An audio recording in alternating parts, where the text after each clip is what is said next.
streets or Is she protesting or is she No. keeping her head out of it? no, she's keeping her head out. I was like, you better. Jorbus. All right, you want to throw the show notes back up Stay there low. so I can... She has protested in other.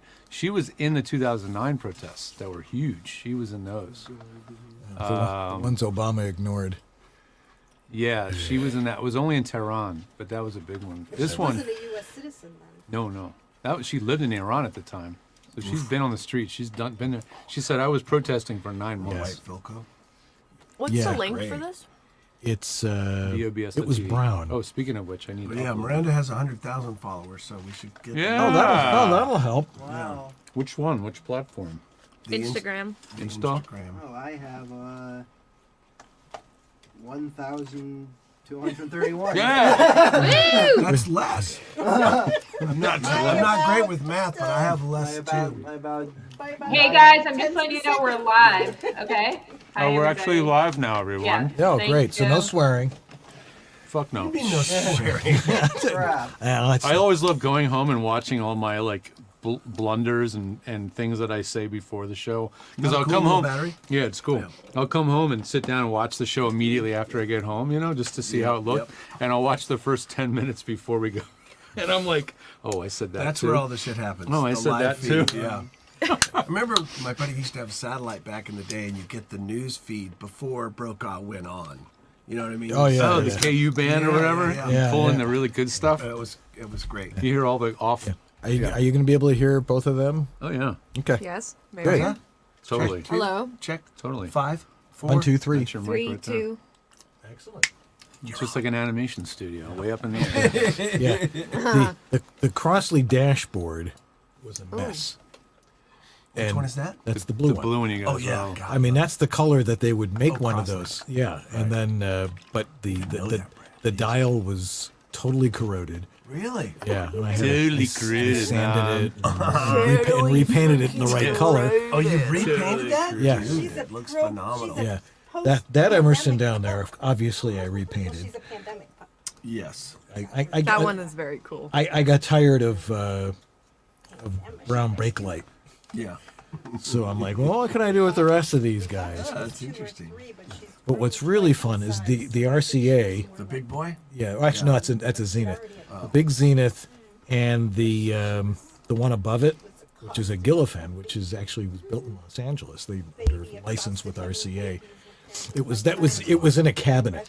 Yeah. I Honestly, yanked it you out. already And shared on the your cabinet is socials. now the vanity in one of our bathrooms. So go figure. But I can play them in stereo Oh, wow. on 70-year-old But tube just old amplifiers. songs, right? No. Just I mean, broadcast from- I can ask it to play Benny all those Goodman. ships at sea. That's right. Ring-a-ding-ding. Remember Candy saying the smallest, most bulbous TV and the most giant Oh yeah, then the cavernous biggest cabinet. cabinet. Yeah. They were crazy back then. Yeah, it was furniture back then. It wasn't just an audio component. I kind of lived that a little bit in the 90s because we used to do the gaming parties, LAN parties, before, flat screens. Yeah. So we were carrying like this, like carrying them in, and they weigh like 40, 50 pounds, and you're carrying them into the room, boom, stick them down. Ouch. Yeah, it was a pain in the neck, man. That's when gamers were tough. There was a time, man. Yeah. Now they're all orange-fingered, Cheeto-eating weasels. I was gonna say it's another funny me. thing about Iran about knocking Doritos. off brands. Yeah. There's a brand of chips there like Pringles. They're called Cheetos. Really? It's just a brand, Cheetos. I like it when the Simpsons goes to the weird mall and it's like, it's a genuine Samyo. Yeah, Everything is just a letter Somi. off. It's a Somi. it's What's a wrong with Somi. it? Well, there's Kobe. That's one of my favorite brands of all time. Well, there's Kobe. you go to the dollar store and you can find all that stuff. Oh, yeah. Or you go You can't find Dorbos. No. Dor- You gotta Dor- go to Dorbos. Maybe in Not a Glendale. single dorb. To Maybe be in found. Glendale you can find them. Just want You my find door. Dorbos. You get your Dorbos and get out. Dorby. Fucking guy. You fucking guy.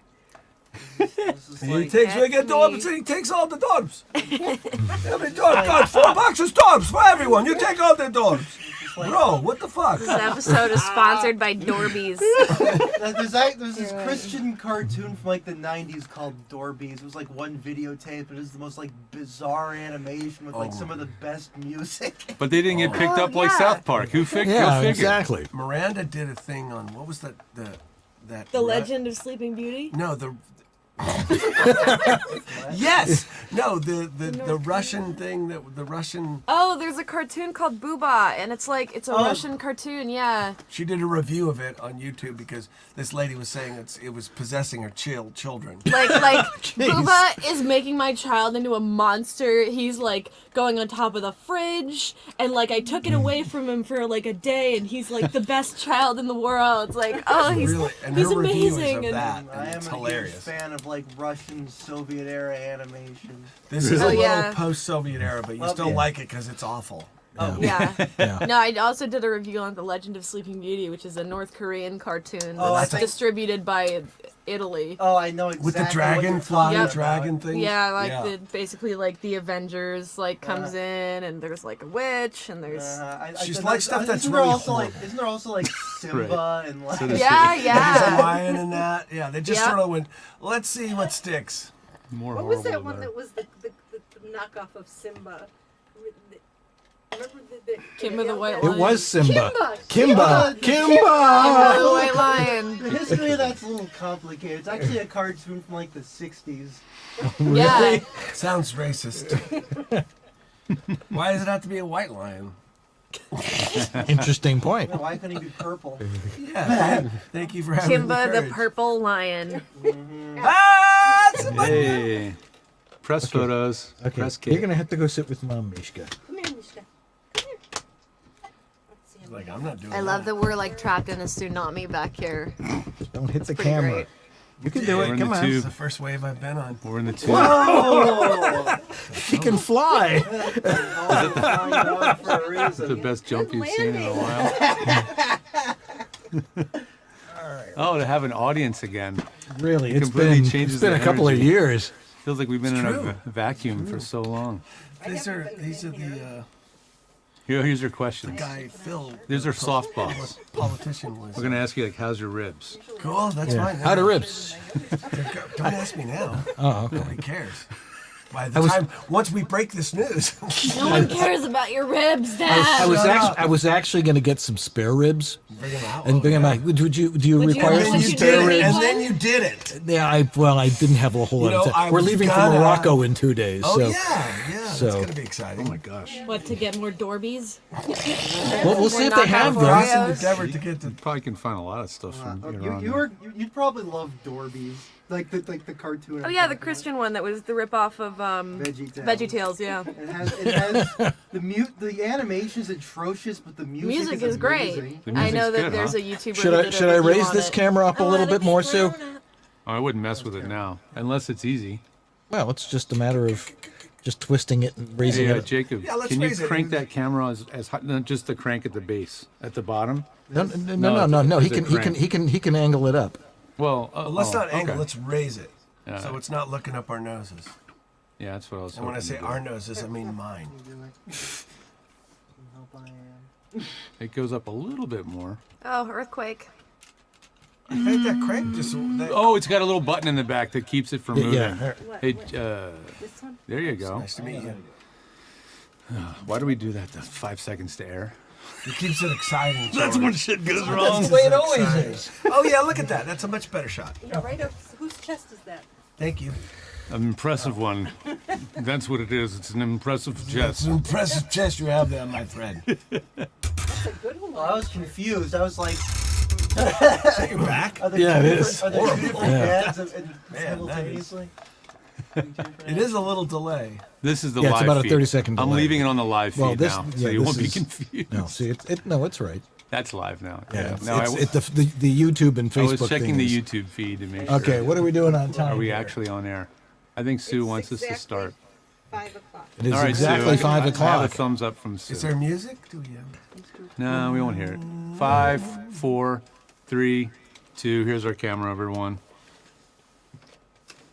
Hey, it's time for Voiceover Body Shop, and tonight we got a crowd. Well, I mean, I've never seen this many people in here There's for so like many 4 or 5 people years. Here. That's true. Scott and Miranda Parkin are with us. Say hello. Hi.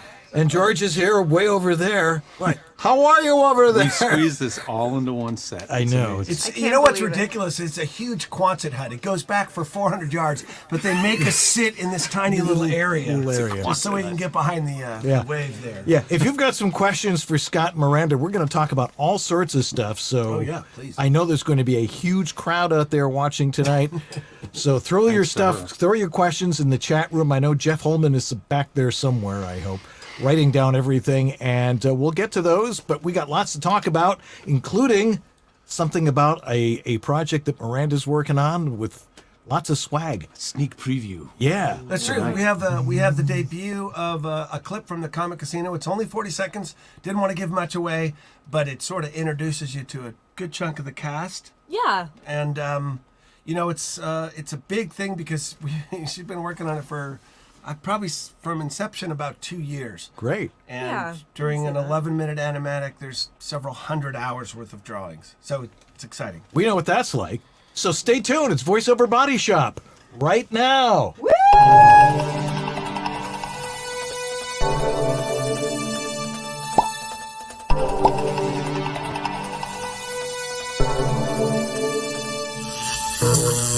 It's time for VoiceOver Body Shop.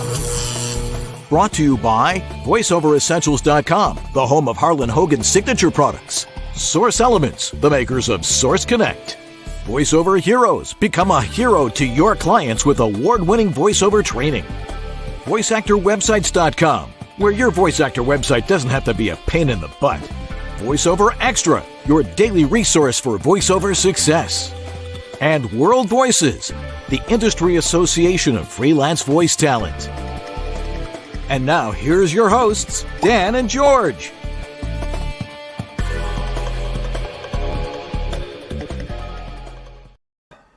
Yes, and we're live with a live audience. Wow! Woo! Yeah! It's been a long time since we've had a live audience in It's here. true. It's been a minute. It's true. You know, finally. So this we is- can show the audience if I spin this camera around. Oh, yeah. I don't think for legal reasons you're supposed to, but I guess Oh, that's there it. they are. Look Wow. at them all. It's been a while. Remember, we used to have the audience cam up there. Yeah. But I remember that's- that. I think the last time I did it, we had a bottle of rum in here maybe 4 years ago. Yeah. We were more tucked over there, I think. Yeah, we were back in this. Yeah, little- a little bit. No, this is the before before the times. This is the before before that, times. yeah. Yeah. Anyway. So we were back in the day when you could cough on anyone and spit anywhere you liked. Yes. Well, let me introduce our guests.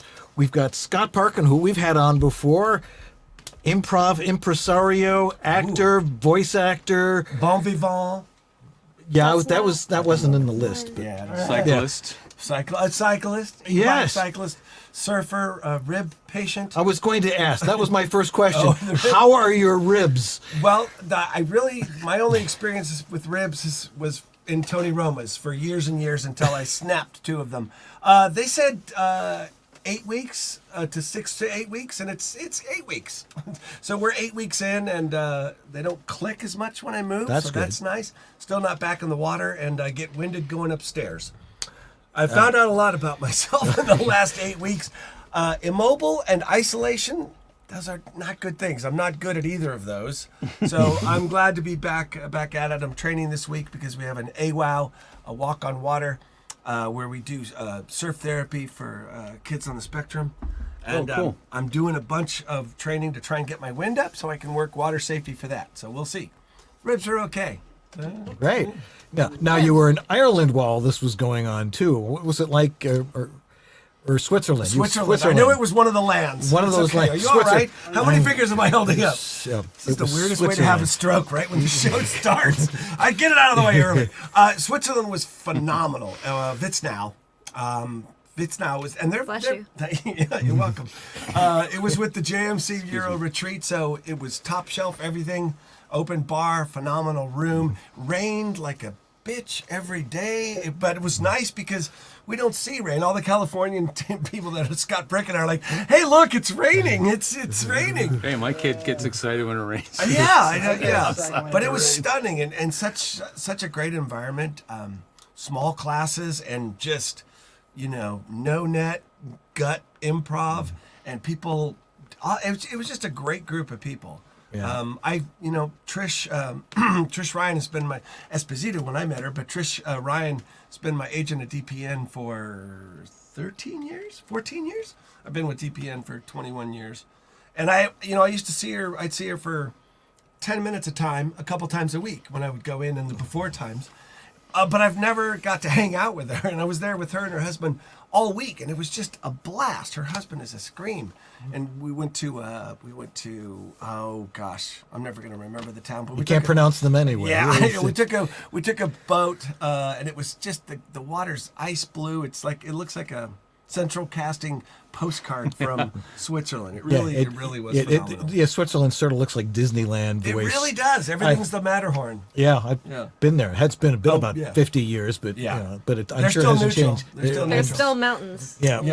You know what's interesting is that you go through security, and then in the airport there's a giant Swiss Army knife store between security and the plane.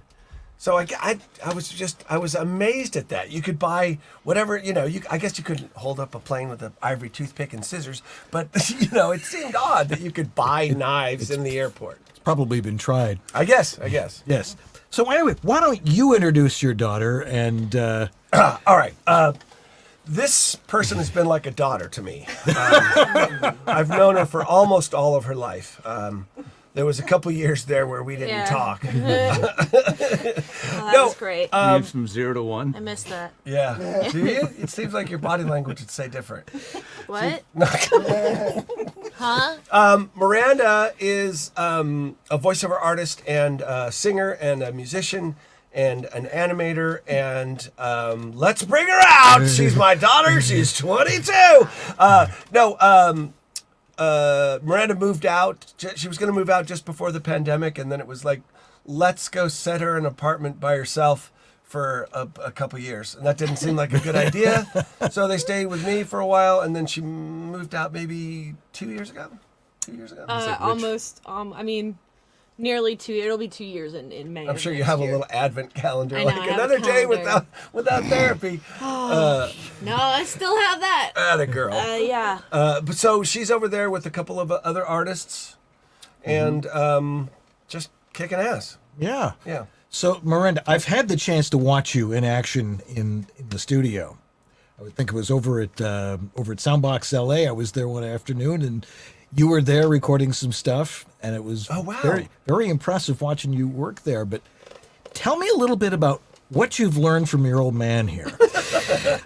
Absolutely nothing. I figured that would be the answer. No, I'm interested in this answer.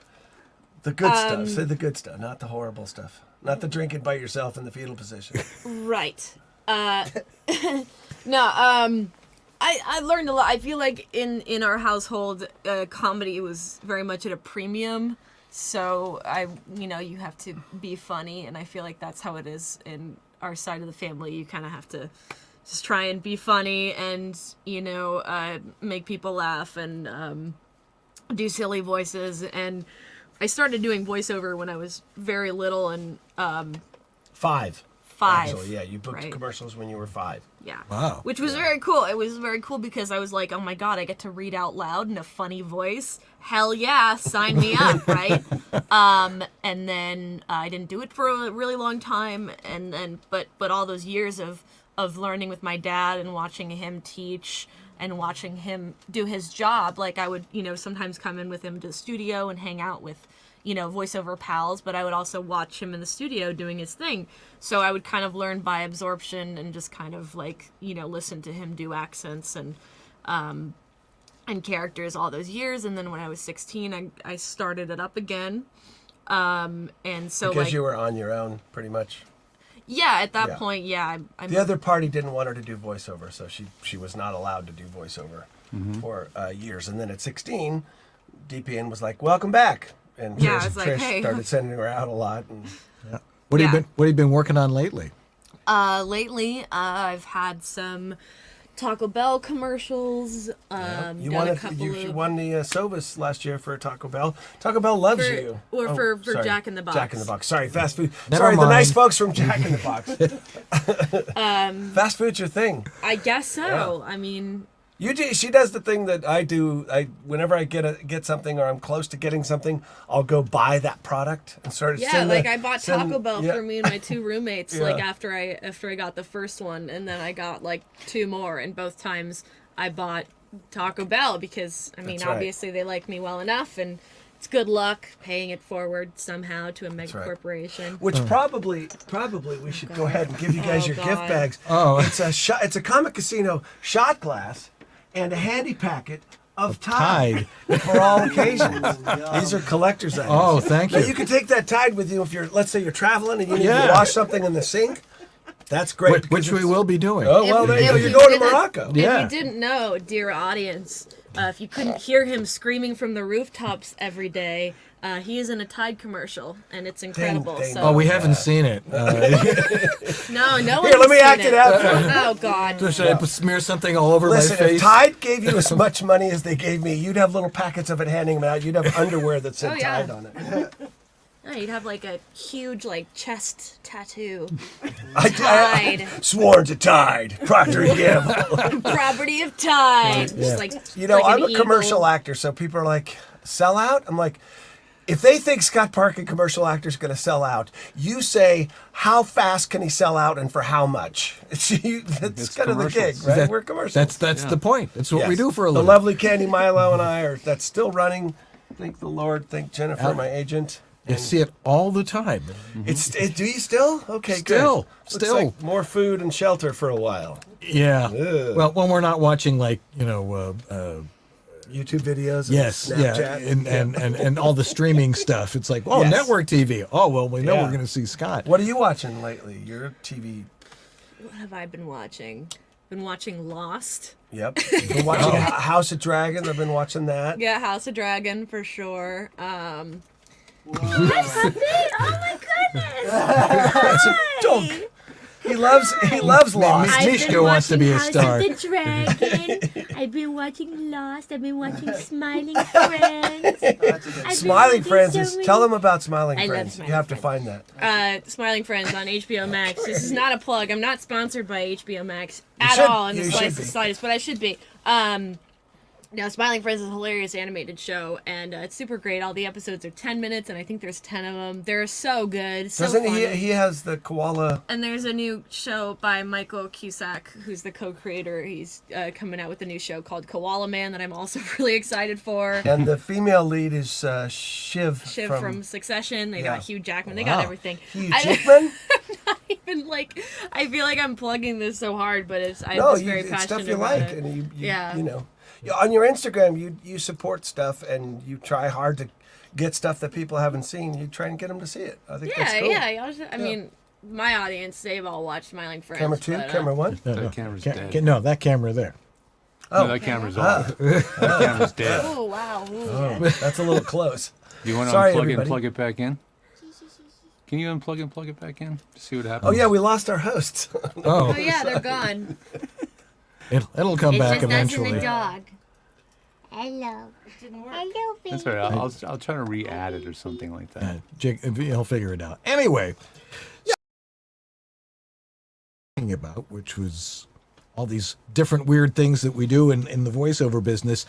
Right now, Miranda, you're working on an animation project, which if anybody's like on Facebook or something, You might know about it. If you anyone has might. visited Facebook one time, Yes. It's the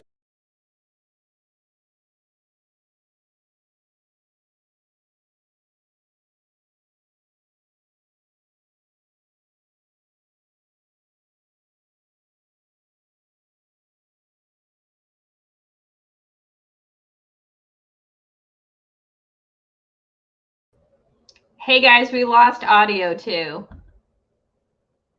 Anyone in the studio? We lost audio.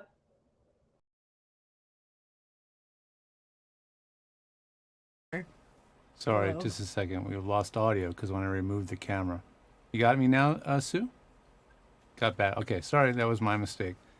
Take it back. Are we Sorry. all right? Take Five, it back to six. the last question. The last question. Last topic. Was about we were talking about. It's in animatic form right yeah. now. So what we did was we partnered with Swampy Marsh, who creator of Phineas and Ferb and Pete the Cat and all things bitchin'.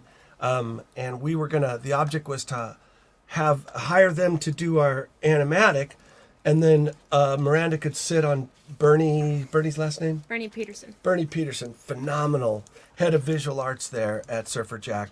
And she was going to sit on his shoulder and watch so she could learn how to storyboard and do an animatic.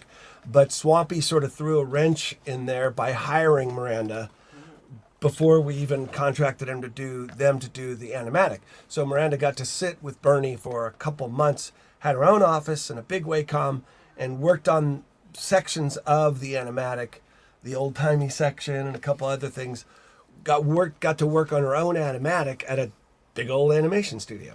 So it was pretty fantastic. Yeah, it was very cool. And my roommate Lauren was there too, and they helped me a lot with backgrounds. And then Bernie did like kind of a very like rough version of the animatic, like a single line sort of a thing, right? Yeah, I mean, well, it was rough, but it was a lot of like composition and staging and like, oh, this is where this could go, because he storyboarded on Phineas and Ferb and hundreds of other Johnny things. Bravo And no, he's freaking amazing. Yeah. And so what he did was he did like the rough animatic. So, and then I went in and I drew backgrounds and characters. Well, she said, Dad, I want all of it to be my work, and I have different ideas, and I have stuff I want to add.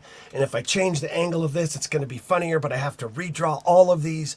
So she basically went over and used Bernie's template for the animatic and redrew the entire thing, adding characters, backgrounds, different points of view, and just it's just phenomenal when you see it. Just I've been around it for over a year now, this part of it, and it still just floors me what you did, dude. It's just crushing. So Thanks. yeah, so we're going to show it in just a second. Tell us a little bit We're about. going to show 40 seconds of it. Yeah, We're not showing you. I'm No, not not the showing you whole all thing. 11 minutes. Yeah, I'm sorry. But tell us a little bit about what the plot is and who the characters are and stuff. So essentially, the main character, Harper, is a defense attorney, and she grew up in a kind of space version of Las Vegas. And it's extremely long. So imagine the Strip, but like 100 miles around the center of like a distant moon. And so essentially it's like kind of Blade Runner aesthetic plus Jetsons. Very mid-century modern, but what 50s Vegas would look like 100 years in the future. Probably 200 years in the future. 200 years. Yeah. And she comes back because she thinks that her dad... I don't want you to give away any more of the plot. I think you should just say it's a father-daughter story. It's a father-daughter story. And there you go. There's lots of As simple as aliens that. and creatures and robots. Yes. And there's an evil competition who's trying to take the casino, and she does not want to be back at this. She got off the loop as quickly as possible. The loop is 100 miles around a shitty moon at the edge of the galaxy 200 years in the future. Oh, This- Instead okay. of the Strip, it's the loop. Yeah. All right. And the old man who built it loved old Rat Pack Vegas, and when Vegas was super bitchin' and sort of mid-century modern. She loves that style. So So you've had some influence over all of this? Oh yeah. Me? A little bit. Yeah, A little bit. Just a yeah. little bit. Aesthetically, it's all her. Great. It's all her. Well, why don't we take a look at it? This is her meeting her found family. When I was a kid, my dad took us up to Tahoe to see Glenn Campbell, and at the door was a giant boxer who I'd seen fight like a month earlier, just on Wild Worlds of Sports. It was Jerry Quarry, Oh yeah. and he was shaking hands, and I said, "Why is that guy out there?" And he said, "Oh, well, once they're maybe past their prime and they've made money for the casino will bring them on and give them a job." Right. So all of these people that sort of raised Harper in our story The are, main character. are found family. So this is her. They're all casino staff. Yeah, they're all casino staff now. So this is her re-meeting them. They basically raised her because the old man, me, wasn't present. Oh, Big all right. stretch. All right. So why don't we run that, and we'll come back and discuss a little bit more. Also, no Wait. no music and no sound design so Right. far. This is right. rough. So we're this is It's just raw. art and voiceover. We're doing sound design with Tim West at Rebel Alliance. Rebel Alliance, and over at Surfer Jack, and then your friend Adam Gubman. We'll talk about that Yeah. in a second. Okay, he's doing the music. All right. Let's take a look at it. My mom passed away when I was really small, and my dad was never around. Even when he was around, he wasn't. But it doesn't mean I didn't have a family. Pardon me, but could one of you gentlemen tell me what time the noon buffet is? Harper. Hey up. Hey, guys! Look at the size of you. Who is this classy dame? And what happened to our little girl? Oh, we missed you so much. I'll give you 20 to 1, Vale cries. Well, I will take those odds because I'm not going to cry. Easy money. So there you go. And we're back. All right. So that was Miranda was. I was asked to stop being married when Miranda was 3, and I was not great at being a single dad. Didn't have a lot of daycare, so I took Miranda with me at all times. So she would go into the studio, and in the studio would be people like Mindy Sterling and Lorraine Newman and Billy West and Gary Anthony Williams and Maurice LaMarche. Will you say somebody we recognize? I know. their name, for I'll Christ's sake? get to them. But so when I would go into the booth, they would watch Miranda. So Miranda, they've sort of watched her trajectory with Tara Strong and D. Bradley Baker from a different agency, but they've sort of watched her grow up and rooted for her. And Tara showed Butch Hartman from Fairly Odd Parents her stuff when she was 11, and everybody sort of supported this kid. So when I'm sorry, you're not a kid anymore. I'm sorry, this artist. She's your kid, though. So I know, but still, I gotta get over that. Someday I will. By the time I'm 80, Miranda drew all of these characters with those actors in mind. It's a weird way to go at it. It's a weird way that just a father and daughter are doing it. We're not a studio. We're just a small little entity. But we asked all of them and said, this is your character that she drew for you. And they all said, absolutely. How else can I help? Please let me do it.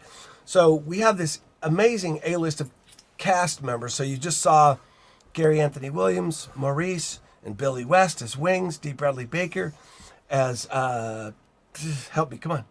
Sleeper, thank you. Jump in anywhere here.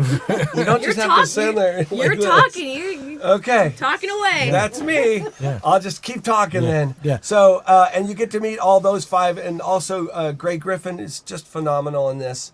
She plays a couple different characters. She's Sib, her nanny bot and friend. And Tara Strong is just a symphony. I know something's funny when I've seen it 40 times and you're still gone over laughing. it still makes me laugh. Mm-hmm. And then when you see it together with the art for that character, I said let's go for something like a cross between Sharon Stone and Casino and something else. So Miranda crossed her with the anglerfish. So that's what that character, the evil Aunt Maisie is that. And when you see it, you're going to be like, yeah, that is like a Sharon Stone from Casino anglerfish. And it's just so exciting. It's at the point now, just so you guys know, we haven't sold it. I was going to say, what does it take to sell something? I know. You're like, I this? thought you sold it. And I'm like, Dan, do I seem like the guy that if I became a millionaire and had a chance to give all my friends jobs, I wouldn't be like stopping people on the street going, did you know we sold the show? So at this point, once we do sound design and score, then we take it out to Apple TV Plus because of Miranda. We have somebody there to pitch to. Justin at... what? Green Portal Yeah. Productions. Why are you giving me this side I'm eye? not giving you. You just went like this. I'm waiting for. Oh, okay. Go ahead. She's waiting for her moment. Go ahead. So I mean, essentially, I've done a couple of little pitches here and there before, but never to a large studio and but never we your have own thing. That's such never a huge thing. my own thing either. But to answer your question, what it takes to pitch something like this, I can't tell you the best answer because I've never really done it before. But I will say that I do think I've watched a lot of pitches and I've seen a lot of pitch Bibles, and I think what it takes is a lot of tenacity, a lot of dedication, a great product, and luck. So I think, yeah, yeah, not necessarily in that order. Not necessarily in that order. You know, Yeah. there are a lot of things that are a lot luckier than others. Not going to say the product is bad, but there are some things that sometimes do not deserve a spot on television. And then there they are. And then there they are. And For they 9 had the luck. seasons. Right. And they had the luck. So, you know, it's just going to be a really difficult process and very scary, especially, you know, because I'm 22. I mean, yes, I'm a young woman, whatever. That's, you know, that's a thing that I am. But Yeah, we've noticed. But yeah. Right. But it's, yeah, I'm just it saying, helps. I'm young, I'm green, you know, it's and that's our strength. but also possibly, I don't know, it's my first thing, you know, I'm a little nervous, and like that might, you know, there's pros and cons to every situation, and it's a pro that I'm young and it's a con that I'm young, because I'm like, if I don't do this, you know, like, what is my next thing gonna be? Oh my God, you know. Yeah, but here's the thing. This started out as a way to build a resume for her. So she has storyboarding, all the character design, all the backgrounds. She helped write it. She sang and helped write the theme song, and she voices the main character. So it's a fantastic resume. But the thing is, my buddy Ed Yeager, who wrote Gary Unmarried, show for CBS, that was about my life. He was on Roseanne. He's had a lovely television career. He was our head writer, and he put together all these disparate elements, and with Swampy's ideas and Bill Daly and Meg Ryan, the writer, we built a nice script, and it's a good story. It's an A-list cast. It's phenomenal art, and we're having top shelf studio people and music people. So we're doing all that we can do, and at that point, Miranda's going to pitch it. It's not going to be the old guys in the room. They're not interested in us. Oddly, They all think we died 10 years ago. Right. So it's going to be Miranda's pitch. And where the show Bible is almost done, that's like where it will head in season 2, and episode ideas and a little backstory. So you need a show Bible. You need a place to take it. You need people to champion it. Right? We need an EP that likes it and wants to take it around with us. We're taking support from everywhere possible. And since we are voice actors, if this gets through the net, everybody's like, I got a voice, I'll do it. I'm like, which one of our cast you want to get rid of? You want to get rid of Billy West, or you want to get rid of Maurice? Yeah. Help us sell this, and everybody gets to audition. We are committed to trying to get ancillary characters in every episode that we do, and everyone will get up to bat. I don't know if it's going to be in our control to say, yes, we want that guy. We want Tim Freelander as the evil casino owner. Tim can never be evil. I disagree. He's wonderfully evil. You just never see it. If you pay him scale, you'll get evil. But everybody's been so supportive. You know, we bought about 15 grand worth of merch, and we sold about 15 grand worth of merch. Wow. So T-shirts and stuff is out there. So many people and have shot rooted glasses. And shot glasses. and necklaces. Oh, the shot glasses. We've got so many. So the first time we started sending out shot glasses, we smile, act like you're having fun. The first time we started sending out shot glasses, we sent them in a little padded thing, and a couple people were like, "Oh, a couple of these broke," and we're like, "That's the Comet CAsino Shards of Glass package. You're welcome." That's a collector's item. So we learned our way. Jen Henry was our swag hag, our mistress of merch, and helped us so much finding posters and different things. That's her name. I tried to call her mistress of merch, and she goes, "No, I wanted a swag hag. I'm a swag hag." So much support from the voiceover community and the showrunner community. A lot of people follow Miranda. Art folks follow her on Instagram at @ParkinArt. So she's been able to open doors and get us meetings. That's what we need. We need places to take it, right? We have Apple TV Plus. We have Green Portal. We have Netflix. We're looking for the nice folks at Hulu and Cartoon Network and Disney Plus. But we've got, we'll take help from any direction, because we're just a couple of yahoos. Is the tone of the show? I've noticed there's like a kind of a wave of like extremely over the edge, edgy animated shows lately. I wouldn't say this is. You're not pushing the envelope, you're right. which I think is smart. I find those over the edge, edgy shows. Like, can you give me an example? They tire you out really quickly. Yes. Do you have an No, example? I'm not going to Okay. throw anybody in the bus. He just randomly hates some things that we're not going to talk about. Do you know how many of my clients are on those shows? That's true. That's true. Yes, this But anyway, I would say Arrested Development meets Blade Runner is a good place to be with a Jetsons aesthetic. Yeah, Interesting. But not super dark or super blue. No, Right. it is definitely there is cussing. How many severed heads with squirting blood is there? I mean, well, Not in the pilot. Not in the pilot. not There's in the a- pilot.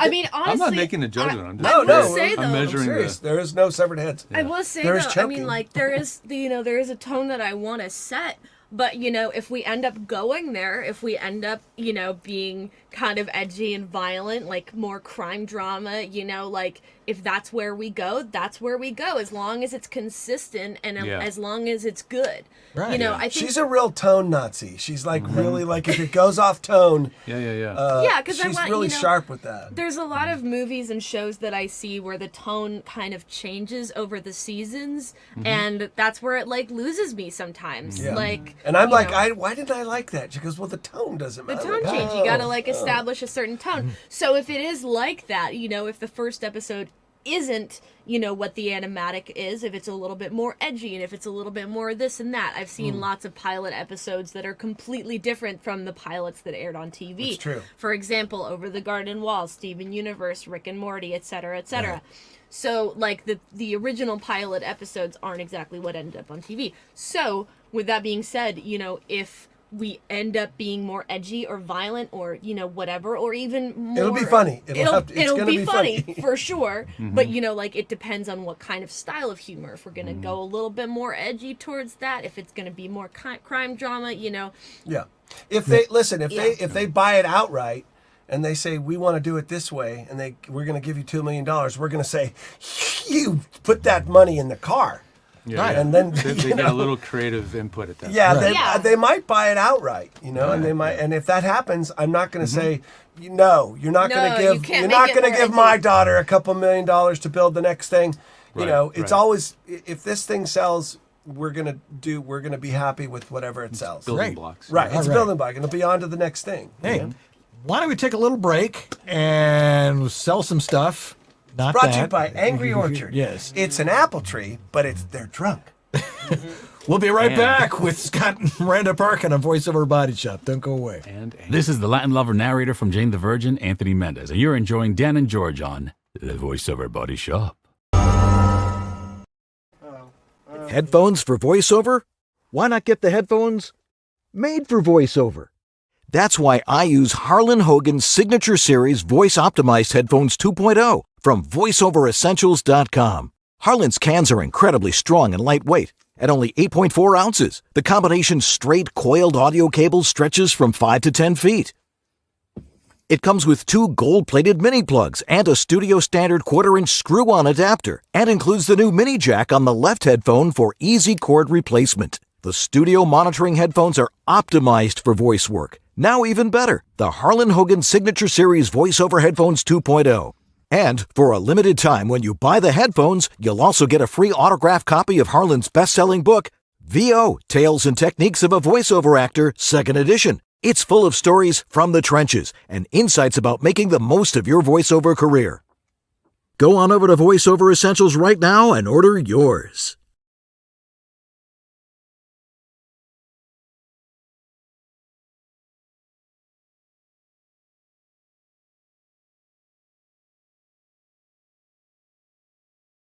Hey there, I'm David H. Lawrence, the 17th, and with my company VO Heroes and my team of coaches and my community of voiceover talent, we guide voiceover actors along their journey.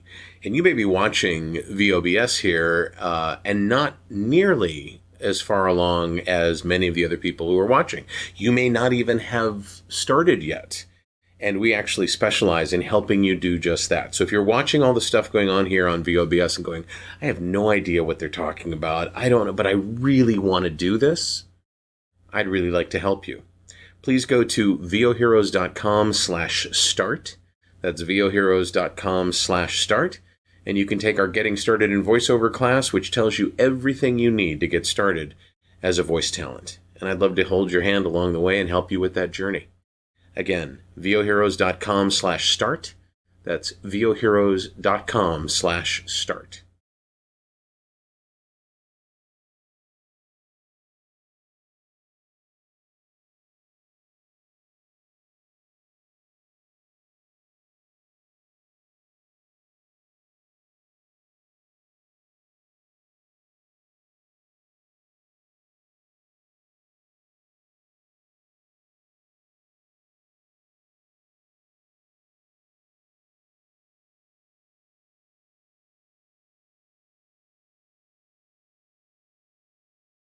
This is Ariana Ratner, and you're enjoying VoiceOver Body Shop with Dan Leonard and George Whittam. VOBS.TV.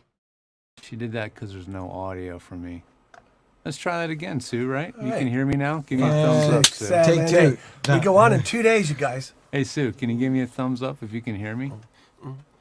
Okay. Okay. We are on the air. Shall I do a take two on my commercial? Let's do that. And action. Time to talk about Source Elements, the creators of Source Connect. And I have a live audience to listen to my ad, which makes it even more fun. This is my improv class, and I do it every week on the show. I just improv an ad about Source Elements and Source Connect because the tool is amazing. It's what is in the workflow of so many production studios. And because of that, if you want to be doing those kind of next level gigs, you're kind of moving outside of the pay-to-play sites, you're looking at agents, that kind of thing, that's the territory of Source Connect. So if you want to be prepared for that, you want to have the tools ready to go to source-elements.com and get your 15-day free trial just to get the ball rolling. And I think soon after that, you'll probably want to get your subscription going so you can have ongoing support and really understand and know how to use Source Connect. Anyway, thanks for the support, Source Elements, and we'll be coming right back to the studio to talk more with Scott and Miranda after this. You're still watching VOBS? And we're back. Okay. Here on VoiceOver Body. If you've got a question for Scott and Miranda about whatever it is that they're talking about, throw it in the chat room, and we will get to those questions in just a little bit. Absolutely. Scott, one of the things that we talk about whenever you're on is the importance of doing improv, especially on auditions. And I've worked with you, and you're like, hey, you can do it this way. And that was perfect. It sounded like me talking. I know. Hey, do it this way. Do it that way. That's going on the shirts. Which made me want, Hey, what? do it this way. No, try it again. Yeah, I've always had problems with improv. Maybe because I just don't like to listen. How's that? Yes, listening is the most important part. Yeah. So how do you use improv on your auditions? Because some people say, well, it's not written in stone. You can play with a little bit. When? Listen, when is it okay? When is it appropriate? That's really the question. How, when, and how much. Yeah. If it says, listen, improvisers welcome, comedians bring it. We paid $500,000 and we don't know what the hell we want. So please write this for us. If it says that, you've got a little more freedom to improvise. And you're probably going to put something on the end of that. Mary Lynn thinks you should put it on the front. I believe that too, but more so, I want to get them listening and enjoying what I'm doing and then lay out something funny. To me, the more I teach this class, the more I realize it's an acting class. It's really just acting. They are all characters. Doesn't matter if it's right now. You get 5 of those for just $8. It's still a character because I don't freaking talk like that. They're pointing and stuff. Get an air conditioner. There's a fire in the studio. We'll be fine. Don't you worry about it. Just started to slow it down. So when you're in that situation, you have a little more carte blanche and you can improvise. If it doesn't say that, you're probably not going to improvise a whole bunch. You're probably there's like traffic going on either side. There's like a whole freaking what's the game where you act out stuff? Charades. I said the word. I fucked it up. No, you didn't. That's perfect. You're supposed to say the word. Oh, in charades, you're not supposed to say the word. Oh, that's it. 2 words. I got off topic here, but the point is, yes, improvising to build a character, improvising to solidify the character and keep it consistent is a much smaller thing. So once you commit to the character, then you don't have to think. Yeah. Right? Yeah. Guy who used to play soccer with, his name is friggin' Angus MacLeod. Sounds like a soccer or a He rugby sounds like player. a Scottish player. Right. Scott, you had a big prick. You can't handle the ball. Just pass it off and run into someone, you stupid prick. I don't have to think about what that guy's going to say. It's a Right. big, broad accent, right? But the principle is the same. Once you pick the character, hold on to the character. Keep it consistent, right? On stage improv, if you start the scene with a limp, unless Jesus comes up and heals you during the scene, which could happen, you're going to end with the limp. So listen back. Is my character consistent?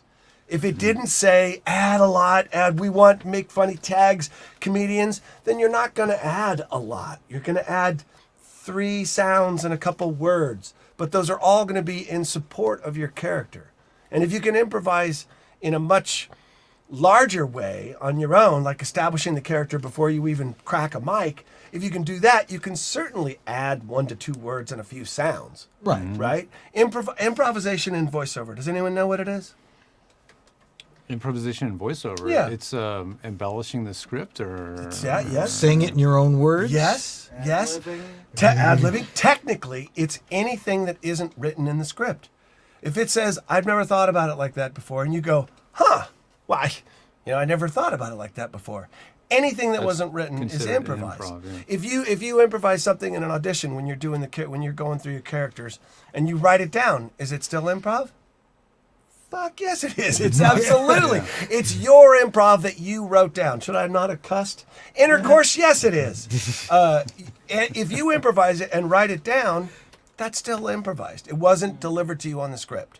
So if you want to stand out, and that's what we got, you're auditioning with 500 other actors. You want to stand out, and the way you can do that is by those little things that make your character seem more real. Nobody knows what the hell they're going to say. I'm condensing the stuff. You'll see this at Mavo in November. I'll be there teaching. Me too. Yeah, it's going to be great. Yeah. I'm really stoked about that. Yeah. There's still a couple tickets left. It's a very small conference. Yeah. Small classes. It's in Washington, D.C. at the Dulles Airport, right? At a hotel near there. Well, we're not in the airport. We're like getting luggage. Freeze! All right, give me an emotion. But that's going to be a fantastic. But this is kind of what the stuff that I teach, which is hang on to your character, stay consistent, and start from a place of real. Always start from a place of real and grounded. Actually, Adam McKay, that's his philosophy. He did Don't Look Up, started on SNL, Anchorman, and all those. And he says when he works, what? Succession too. Oh, Sorry, he that's did. my You're right. You're Don't right. forget Succession. I love Succession too. I love I do a one-word Kendall Roy impression. Okay. That's it. It was really good. Wow. Good job. Stewie. Okay. So yeah, in closing, that's improv. It's a complex but simple question. Improv is anything that you add to the script. If it doesn't say make it funny, do all that, don't do so much. Just do what it says. If you're gonna do something, do it on a second take. Yeah. I always feel that if it's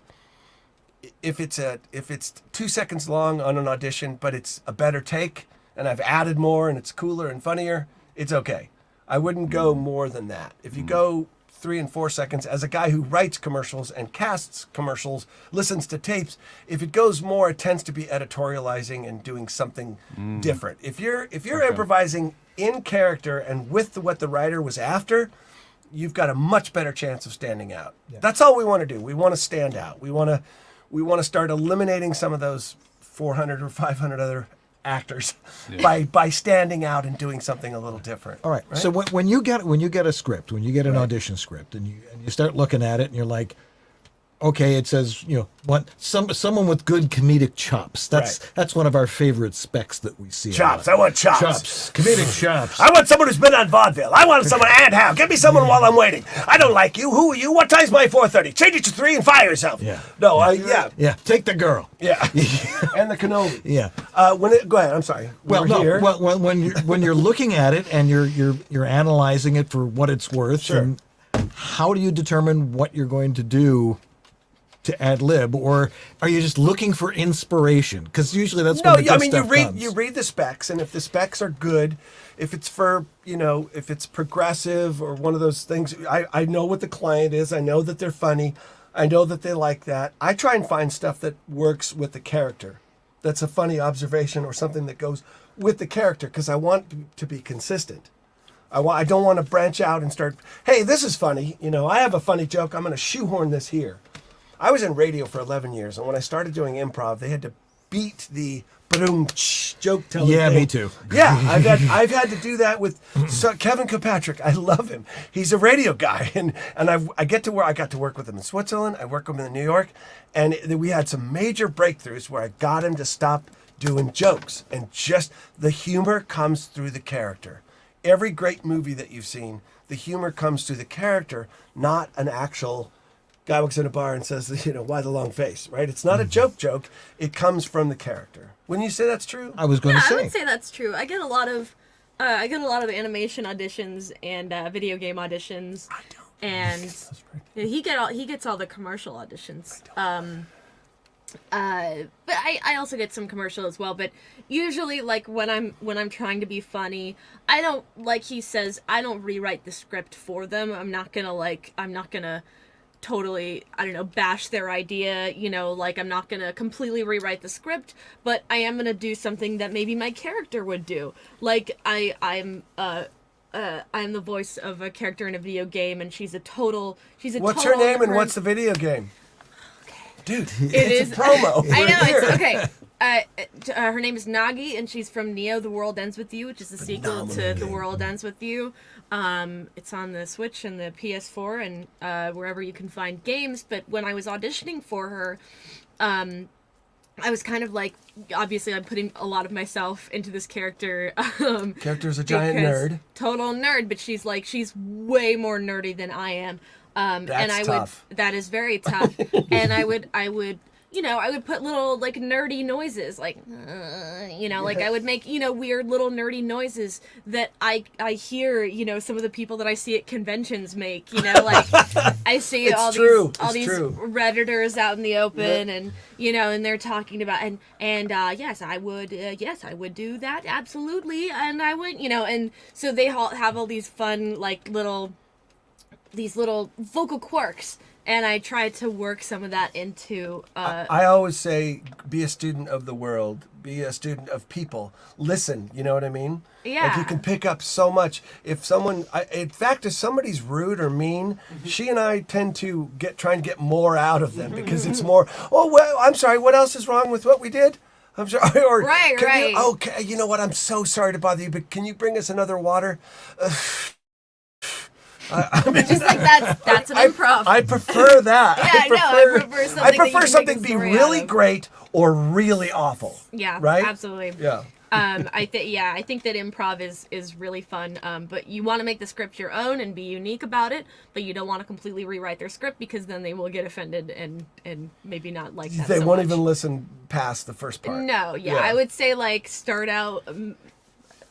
No, never mind. I'm not going to say that. No, you said it. I was going to say maybe start out with the script, and then maybe as you go along, maybe sprinkle in a little improv, but that's not always necessarily true. Sometimes I improv right at the beginning, but it's... If it fits with the character... It works with what the message of the... It's really important to understand what they're after. To understand what I know it seems very simple. How do you read their mind when... Well, you don't. It's in the specs. It's okay. It's a food commercial. Right? Do they want me to be happy about the food? Yeah, they're fucking paying you $400 to be happy about the food. It's amazing how many you listen to, and they don't smile when they say the product, or they go down. It's from Olive Garden. It's from Olive Garden. If it's a food spot, you're going to romance the food. If it says pepper-crusted corn served in a parchment with hand-farmed blood orange, you're going to romance that. Yeah. You can't just flatline that stuff. If it's a commercial for socks that gives money to charity and they're silly socks, you're not going to be flat and like it's we give these socks away to help people every day. You're going to be, we give these socks away to help people every day. You buy some, you get whatever print you want. Know what they're after. They'll give you most of the time they'll give you really good clues in the specs of what they're after. And then you look, if it's a commercial that you really want, look, who's the agency of record? Do they do funny stuff? Is the last campaign funny? Do they like funny, or are they changing? right? Do your research. You don't have to go on a giant deep dive for, selling cheese and blood thinner, but at least try and understand the writer's position. The guy's 24. He's been stuck in a cubicle, or she. Their life expectancy in an agency is 18 months. This means a lot to them. They've written it. If you are a hero and you address what they're asking for in the specs, and they're in the meeting with their bosses, and you land the joke, believe me, as a writer, you like that person. Because you can go, see, unfunny, non-creative lawyers. This is funny. People like it, right? Yeah. So let's change topics here for just a second, because fishing to me is one of the best. Oh, you want to? I'm sorry. I was hoping to maybe touch on Sure. your relationship and stuff like that. But Oh, Jesus. what advice do you have for young voice actors who have parents already in the business? Oh, that would be for you, Miranda. specific. Oh man, it is very specific, and I That's because actually I haven't. asked it. I actually have an answer. Perfect. That's a very good question. No, it was good. There's Move out is what she's exactly. Move out as soon as possible, right now. Move out, I'm not Jeremy. Drop what you're doing. Drop what you're doing and leave. Suitcase? No. I think honestly, the thing that I struggle with sometimes in my self-worth is, is everything that I've done because of my dad. Because he's he's an incredible talent. He's amazing, but he did kind of introduce me to this, and I'm like, oh man, I really hope that I don't do too much nepotism. I hope that I actually am talented, and I hope I actually have what it takes to do what he does. I don't want to be trust fund baby Jonathan, running. That money's gone. No, I don't want to be, the vice president of a company and do absolutely nothing all day. And there's a lot of people who have nepotism don't actually have the skills to do what they're doing. And I want to comment on this when you're done.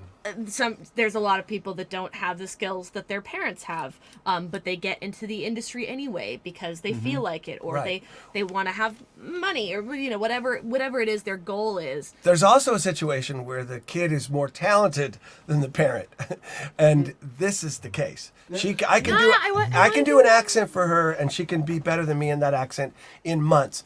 Let me say this: there's no favors in this particular industry. No one's hiring you because you have a bald dad who's really fun to be around. But here's my advice to the person that is thinking of moving out of their dad's place. Here is my advice to young actors and voice actors who have parents in the game.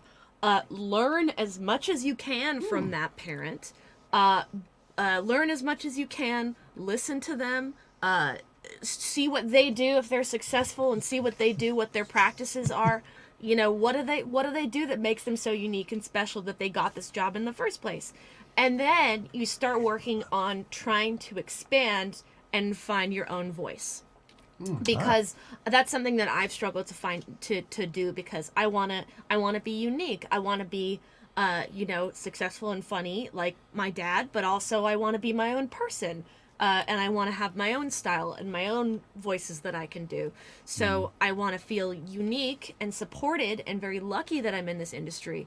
But I also don't want to feel like I'm riding the coattails too hard. Right. You're not. My coattails are short, and they were I cut off 3 years ago. Well, from what I've seen, you've already accomplished that because I mean, I would never know that you were his daughter by the way you were acting. You were totally unique. Your own person. Yeah, we got one question here, a couple of questions from the massive studio audience or out of studio audience. All right. From Also, Grace I Newton. see you, Marcy. I see you watching. Miranda, who are your influences? Is there a particular voice actor you aspire to work with? I have so many influences. Well, give us the top one. For voice acting, I would say Tara Strong, Yeah. Greg Griffin, Lori Allen. Yeah. Mindy Sterling, Lorraine Newman, all of the above, all these incredible animation veterans that I've... God, they are all of the voice actors that I aspire to work with, and I am so proud to call them my friends. And I've worked with all of them, specifically on my pilot, and I work with Tara a lot. We do a podcast together sometimes called The Ship It Show, but like I get to work with her constantly, and it's Why is it called The Ship It Show? Relationship. Because they talk about relationships in media. So like, oh yeah, I ship these two characters. They should be together. They should make out a little bit. I totally missed that. Here's a quiz. If you're over 50, it's relationship. I didn't know either. Yeah, totally. But yeah, like all of Yeah. these voice acting influences in terms of animation, I would say, Justin Roiland is an incredible talent. Sergio Pablos is an incredible talent. That was Klaus. I don't know if you've seen that. It's just a Klaus is phenomenal amazing. film. Michael Cusack, who made Smiling Friends. Just He's also very great. Yeah, no, he's great. Oh my god, because he's a great voice actor too. But just Yeah. just all these young Over the talents. Garden Wall. Pat McHale, yeah. Guillermo del Toro. Just All of these sorts people have. She has signed art from all of these people, which is really cool because Very she's a cool. member of ASIFA and Women in Film. So we've got to go to screenings, and I've had look, bring your art, and they'll sign it, and they flip out at her art. What's SIFA? ASIFA? ASIFA is the It's largest an elderly black lady. ASIFA, not ASIFA. No, go ahead. It is the largest animation organization. They host the Annies every year, and you can purchase a membership, which is pretty awesome. CEFA? ASIFA, ASIFA. So I think it's like ASIFA. yeah, Got it. ASIFA. It's a pretty great organization. She gets to go to a lot of screenings. Yeah, no, it's because great, of and you them. can bring your friends. You don't even have to be in What's the the industry. barrier to entry to become a SIFA? You have to have a pulse. There's no barrier. You have to just pay it and like animation. Okay. Super. There's student memberships. I'm asking and for all a friend. sorts. No, Yeah, it's no, good. it's No, great. it's great, cool. and you can bring your friends. I'm going to go see Wendell and Wild early with the Q&A Wendell with and the Wild director. is who? Jordan Peele produced and Henry Selick directed, and he directed Jeez. Nine and Coraline and Coraline Nightmare is Before in Christmas. It just Nightmare goes Before on Christmas. forever. And Yeah. James Giant Peach. Yes, exactly. All right. No, I love Henry Selick. Great. Yeah, the next Well, one. guys, we're Someone almost wanted out you of to time say here. literally The name of my The project, One yes. more It's called time. the Comet Casino. That's And true. you can find me at Parkin Art. There's no spaces on on Instagram. Instagram. Yeah. And we're gonna do another showing of the Comet for a bunch of buyers and folks. And we do have some more merch, and we're revamping the store and getting that going. Right now, we're working really hard to get the sound design and score done, and we'll be doing a showing. I just want to say thank you so much, everybody that's supported the Comet. It's been a long run. Animation is so much different than, a 4-camera. You sell the script, and they decide to make it. This is way different. This is from the ground up, and without you guys, we wouldn't have been able to do it. So. Yeah. And where can they go support it? Currently, we don't have the. The Instagram page is up. I will be updating it. Yeah. It's the Comet Casino. That's the Instagram page. The store. And the store is not up right now, but I will be putting it in my bio. I'll be talking about it on my Instagram, Parkin Art. Yeah, we're revamping it. We sold a bunch of stuff, then we got some new jewelry, and we had wonderful models do some bunch of stuff, and we've been trying to put that together. But I broke my ribs, and then I went to New York and Switzerland. So it's been a little... again with the ribs. Alrighty. Again with the Switzerland. Right. Bummer, man. Hey, don't forget about Mavo. It's going to be great. Mr. Dan and I will be there. We'll be there. All right, Scott, Miranda, thanks for being with us on Thanks, VoiceOver Body guys. Shop It's this so week. fun. So fun to be in person. Remember, in person, everything is better. So remember that. VO Atlanta is going to be fantastic this year. Got JMC in charge. The level just raised immensely. So we'll see you there in March. Is that March? March, yes. Yeah, it's going to be fantastic. All right, George and I will be right back to wrap things up right after this. Thanks, guys. Thank you. Yeah, hi, this is Carlos Alazraki, the voice of Rocco, and you're watching VoiceOver Body Shop. Child. Jordan. In these modern times, every business needs a website. When you need a website for your voice acting business, there's only one place to go. Like the name says, voiceactorwebsites.com. Their experience in this niche webmaster market gives them the ability to quickly and easily get you from concept to live online in a much shorter time. When you contact voiceactorwebsites.com, their team of experts and designers really get to know you and what your needs are. They work with you to highlight what you do. Then they create an easily navigable website for your potential clients to get the big picture of who you are and how your voice is the one for them. Plus, VoiceActorWebsites.com has other great resources, like their practice script library and other resources to help your voiceover career flourish. Don't try it yourself. Go with the pros. VoiceActorWebsites.com, where your VO website shouldn't be a pain in the you-know-what.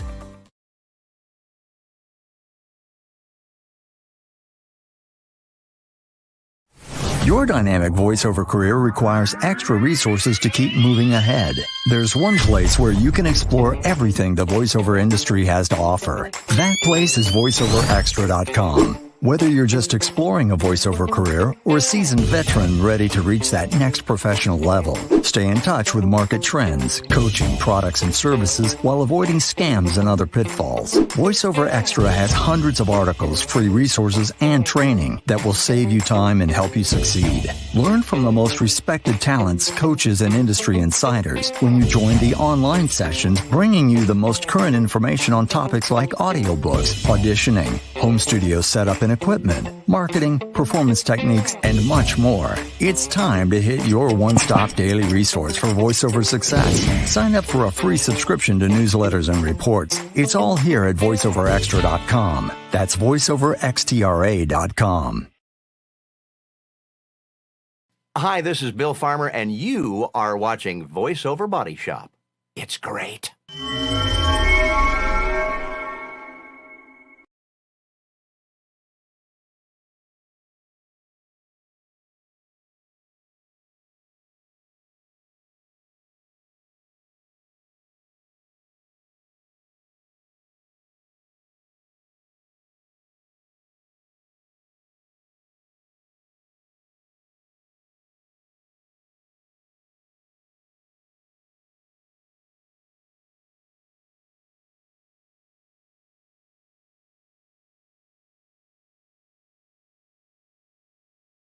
Webinars coming up? As always, right. This month's webinar is Adobe Audition for Beginners. I'm going to try to also shine a highlight on whatever's new in Adobe Audition 2022. Cool. If you want to get a discount on that, it's VOBS Fan 10 and gets you 10% off. I'm also doing a monthly AMA, Ask Me Anything, on Clubhouse, for those that still use Clubhouse, which I do a lot nowadays. That's on October 26th, 3 p.m. So if you want to check that, that's just 2 hours of literally lobbing stuff at me, and I'll answer questions. It just goes on forever. It Who feels are our like- donors of the week? We can start with Robert Leadham, Yeah, Stephen Chandler, Casey Clack, Jonathan Grant, Tom Pinto, Greg Thomas, A Doctor Voice, Antland Productions, Martha Kahn, 949 Productions, Jonathan Grant. again, Christopher Yeah, Epperson. I didn't cross him out there. Well, he gave us a lot of money. What can I say? Sarah Borges, Philip Sapir, Brian Page, Patty Gibbons, Rob Rader, Shauna Pennington Baird, Don Griffith, Trey Mosley, Diana Birdsall, and Sandra Manwiller. All righty. Hey, join our mailing list too, so you can get to see who's going to be on this show every now and again, and get warning that we're actually going to do the show. Which Yeah. some people get upset You about. definitely every need a now and again. warning. That's true. Well, we need to thank our sponsors as well: Harlan Hogan's Voiceover Essentials, Voiceover Extra, Source Elements, VOHeroes.com, VoiceActorWebsites.com. Don't do the next one. And WorldVoices.org. To do a lot of editing with our script here. Anyway, we'll be back with Tech Talk next week, or if you're watching live, you can see it now. Thank you, Jeff Holman. Yes. He was in the chat room. He was in the chat room. Got Thank us, you, got Sue. a couple questions. And thanks for everybody for being here tonight. Not an easy business. Voiceover, it can be crazy. You got to learn all these different things. You got to hustle. I know, but we're here to help you out. But the bottom line is, if it sounds good. It is good. I'm Dan Leonard. And I'm George Whittam. And this is VoiceOver Body Shop. or VOBS. I love having an audience. Get set for Tech Talk. Am I that much larger than you?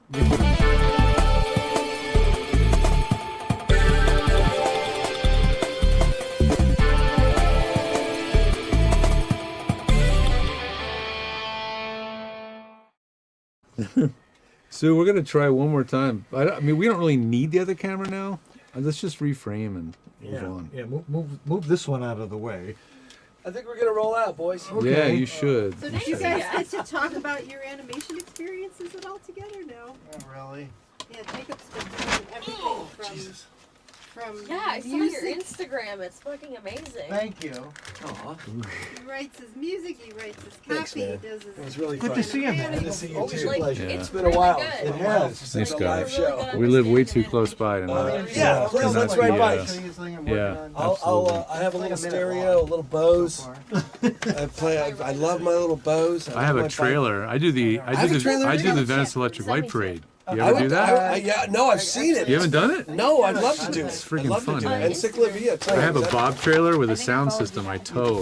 Oh, I You love can hear that. it for several blocks. I love that. I've seen those near the pier. Yes. He's still, Come on out. between animatic and animation.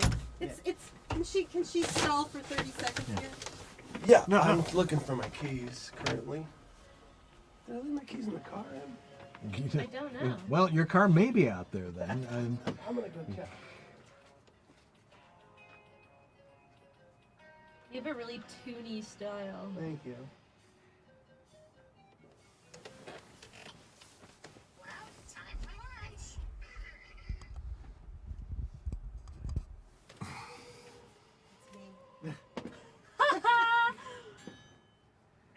So where's the AC remote, Dan? Is it in a drawer? The AC remote? No, it's on the behind over there, next to the door. Chances are we won't hear it as much because we're over here. And turn this mic down. Yeah, I just turned it Oh, on. okay.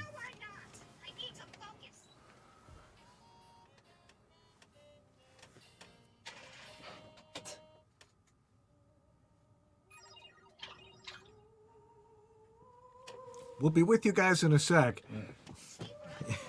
Don't go anywhere.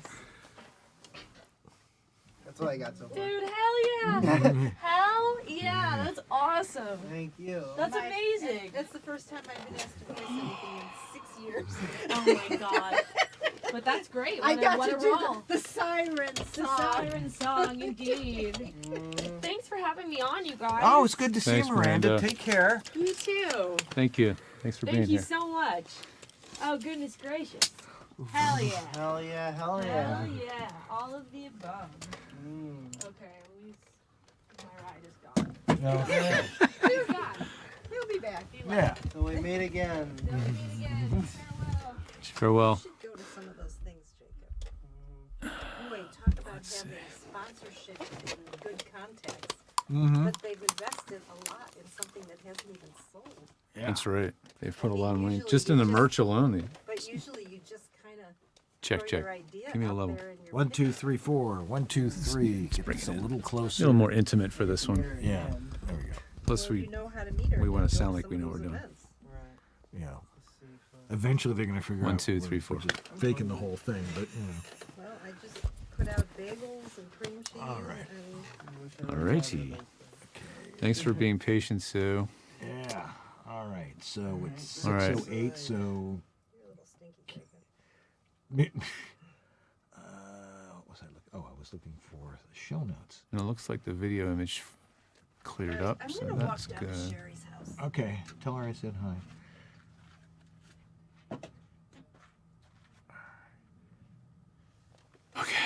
Okay.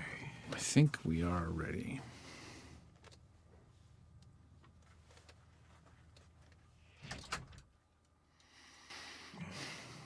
There's 2:39. All right.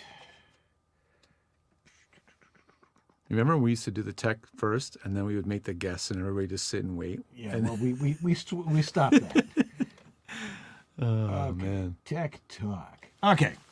All right. Remember, there's also a new intro for Tech Talk soon. So. Okay. And she went like that, which means I have no idea what you're talking about. Yeah. Whatever. She gave you a thumbs up. All right. Okay. Are we ready? Watching the hand. There I'm we go. watching it. 4. Hey, it's time for VoiceOver Body Shop Tech Talk.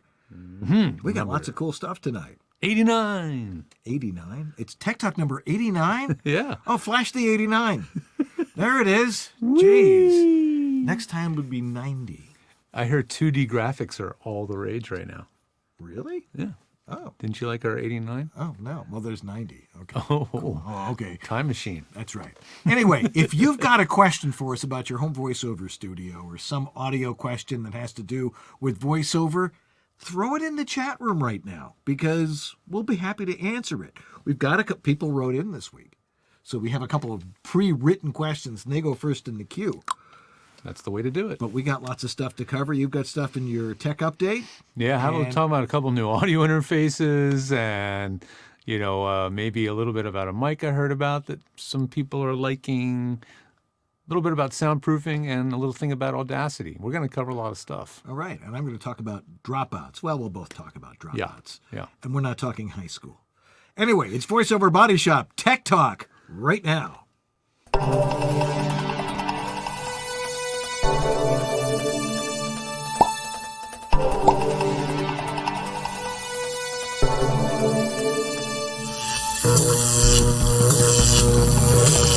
Tech Talk. Brought to you by VoiceOverEssentials.com, the home of Harlan Hogan's signature products. Source Elements, the makers of Source Connect. VoiceOver Heroes. Become a hero to your clients with award-winning voiceover training. VoiceActorWebsites.com, where your voice actor website doesn't have to be a pain in the butt. VoiceOver Extra, your daily resource for voiceover success. And World Voices, the industry association of freelance voice talent. And now, here's your hosts, Dan and George.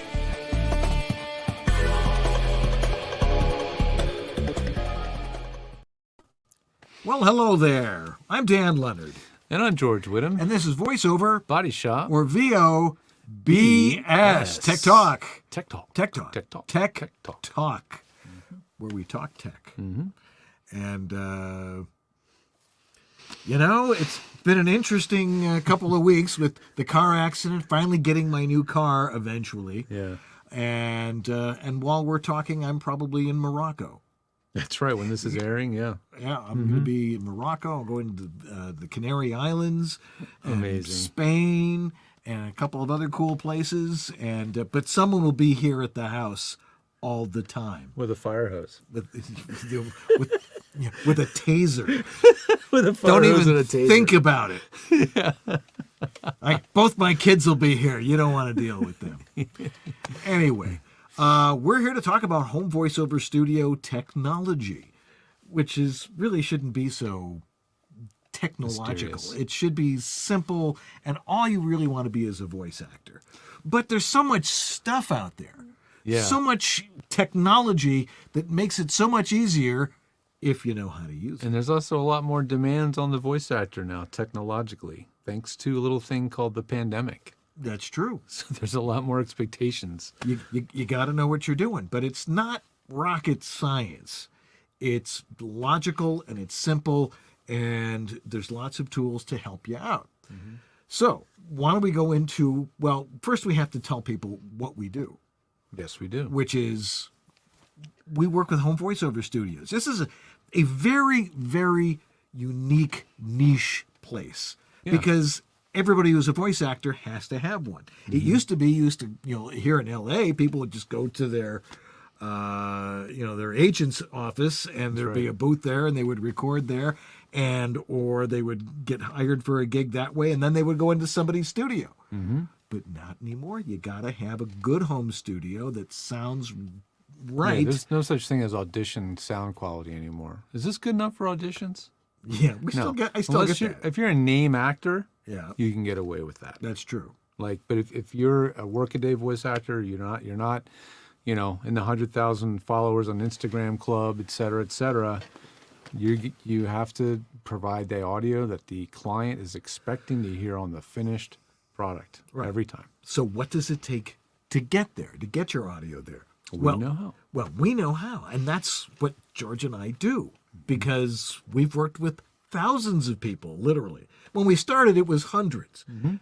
Over the the 12 years that we've been doing this show, 11 and a half, Well, 12 I would say years. between us, it's way over 5,000 at this point. Yeah, most likely. Way over. Yeah, and the great thing about that is we learn an awful lot. I mean, if you're not learning, you're not living. Mm-hmm. So we've learned a tremendous amount about every different possible room and mic and all these different When you things. hire us, you're getting this condensed down, filtered, concentrated, injected version of knowledge that is, an accumulation of things that we know works. That's right. Right? Not experiments, things that we know really works. And we'll talk about some of them. So if you need to work with somebody who actually knows what they're doing, as opposed to, I have a voiceover friend who uses Pro Tools and he uses all this stuff. If you want to learn how to do it right, you can work with one of us. And if you want to work with George, you go over to GeorgeThe.tech.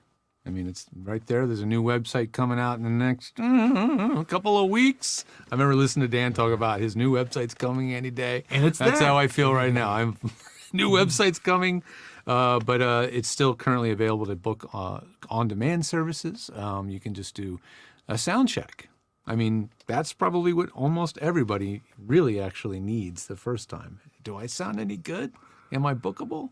But Dan does a very similar thing over at homevoiceoverstudio.com. And now you go there. The first thing you're going to see is my specimen collection cup, where you can get front and center because it's one of the most important things. Right. And everybody you can get needs. my analysis of your audio, and I will listen to it. And within 5 seconds, This guy, he knows how to whistle.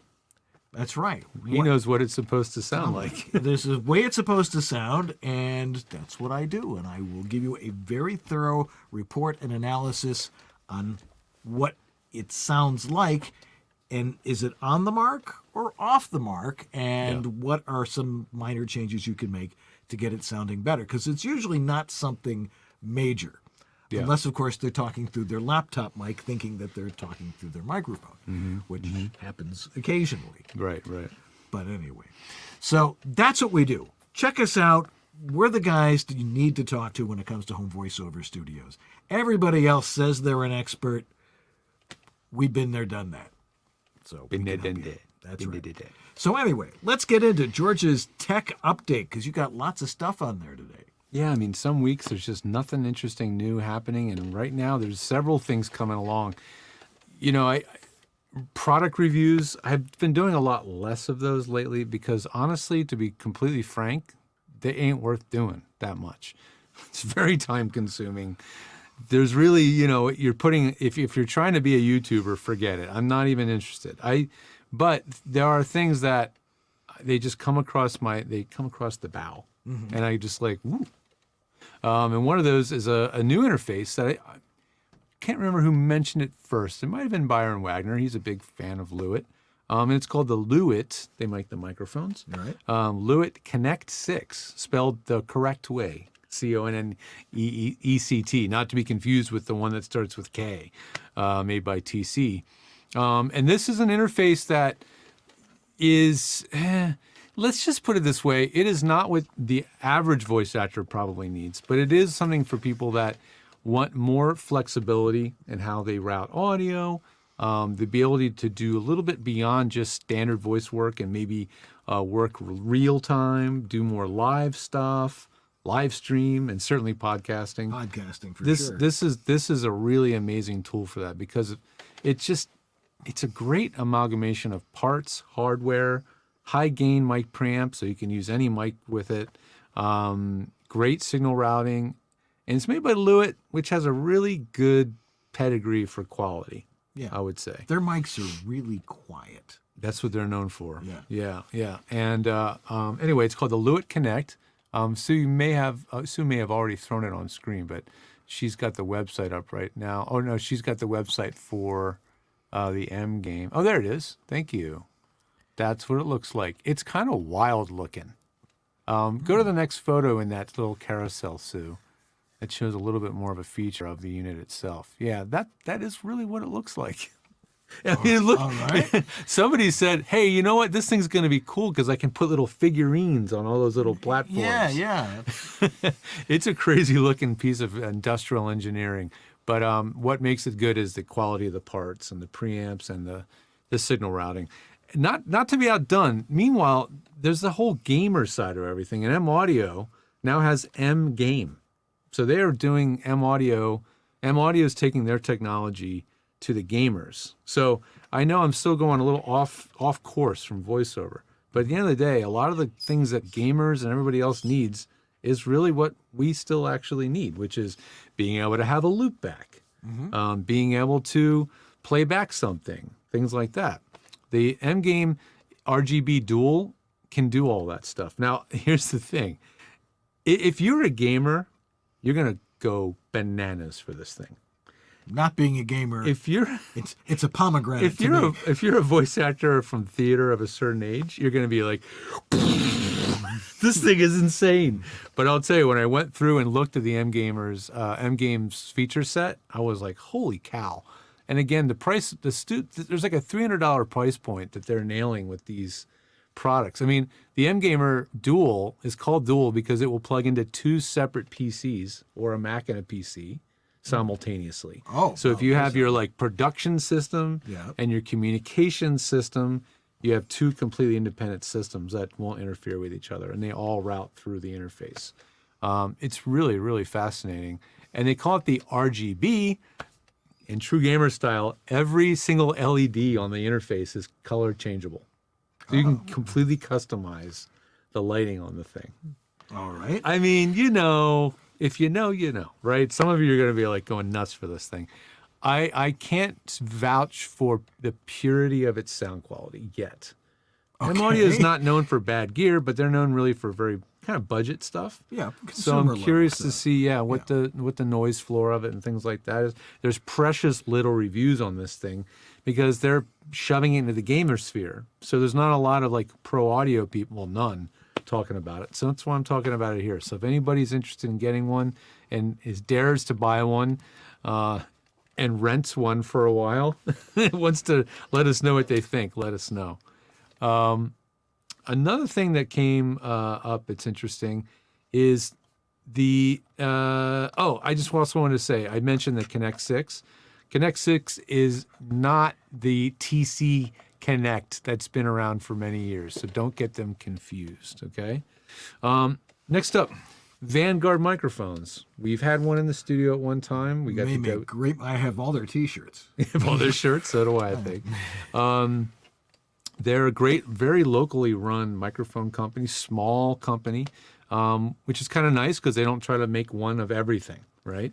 And they've got their tube mic. Now, I will say personally, against using tube a lot. However, if you really are just kind of, you've been using condenser mics for many years and you just want to dip your toe, this is probably a really great entry point into owning a tube microphone. It's way under the $1,000 price point. Way under. I think it's in the $700 price point. Why would someone want to use, and when we're talking about a tube, we're not talking about a microphone that looks shaped like a tube, right? We're talking about it literally has an electrical tube in it. Yeah, you've got a couple well, Dan has a whole collection of things with tubes in them over here. A tube is a different way to power the microphone's electronics, and it actually, in a weird way, provides some degree of distortion. It's not as clinically accurate or flat as a FET or solid state condenser. So they tend to have a little more character. Anyway, David Kay, Scott Rummel's had one for years. Chris Fries has one. David Kay just recently got one because his 67, now he has a Peluso P67 and he has a Neumann U67. Also a nice mic. Which is a really, really nice expensive mic. These vintage mics, even these more modern takes on vintage mics, they're a little persnickety. And again, this is why I'm like saying to most people, don't go tube. Well, anyway, he got one in there and he sent me some files. He said, how does this, are we going to have to retune everything? Does this sound a lot different from the U67? And I got to say, it stacked up really, really nicely against a mic that costs 10 times as much. Wow. So if you want something that has a little color, a little something different, and you don't want to break the bank, the Vanguard V13 might be a way to go. It's pretty impressive. Cool. Moving on to soundproofing. Something we talk about an awful lot. Yeah, we talk a lot about acoustics and soundproofing. One of my studio build project clients right now, Jessica Taylor, sent me a random email out of the blue. And her studio is practically finished, but she sent me an email about a thing that would go inside the walls of the studio that she's already finished. But obviously somebody told her about Homosote. Homosote is a product developed in Canada that is essentially like a sound, they generically call it soundboard. And the problem with Homosote, to stop noise, You right? need density. You need density, you need air, and you need density, right? Homosote is this middle ground material. It's nowhere near as dense as drywall. It's not foam. It's not insulation. It's kind of like this middle ground.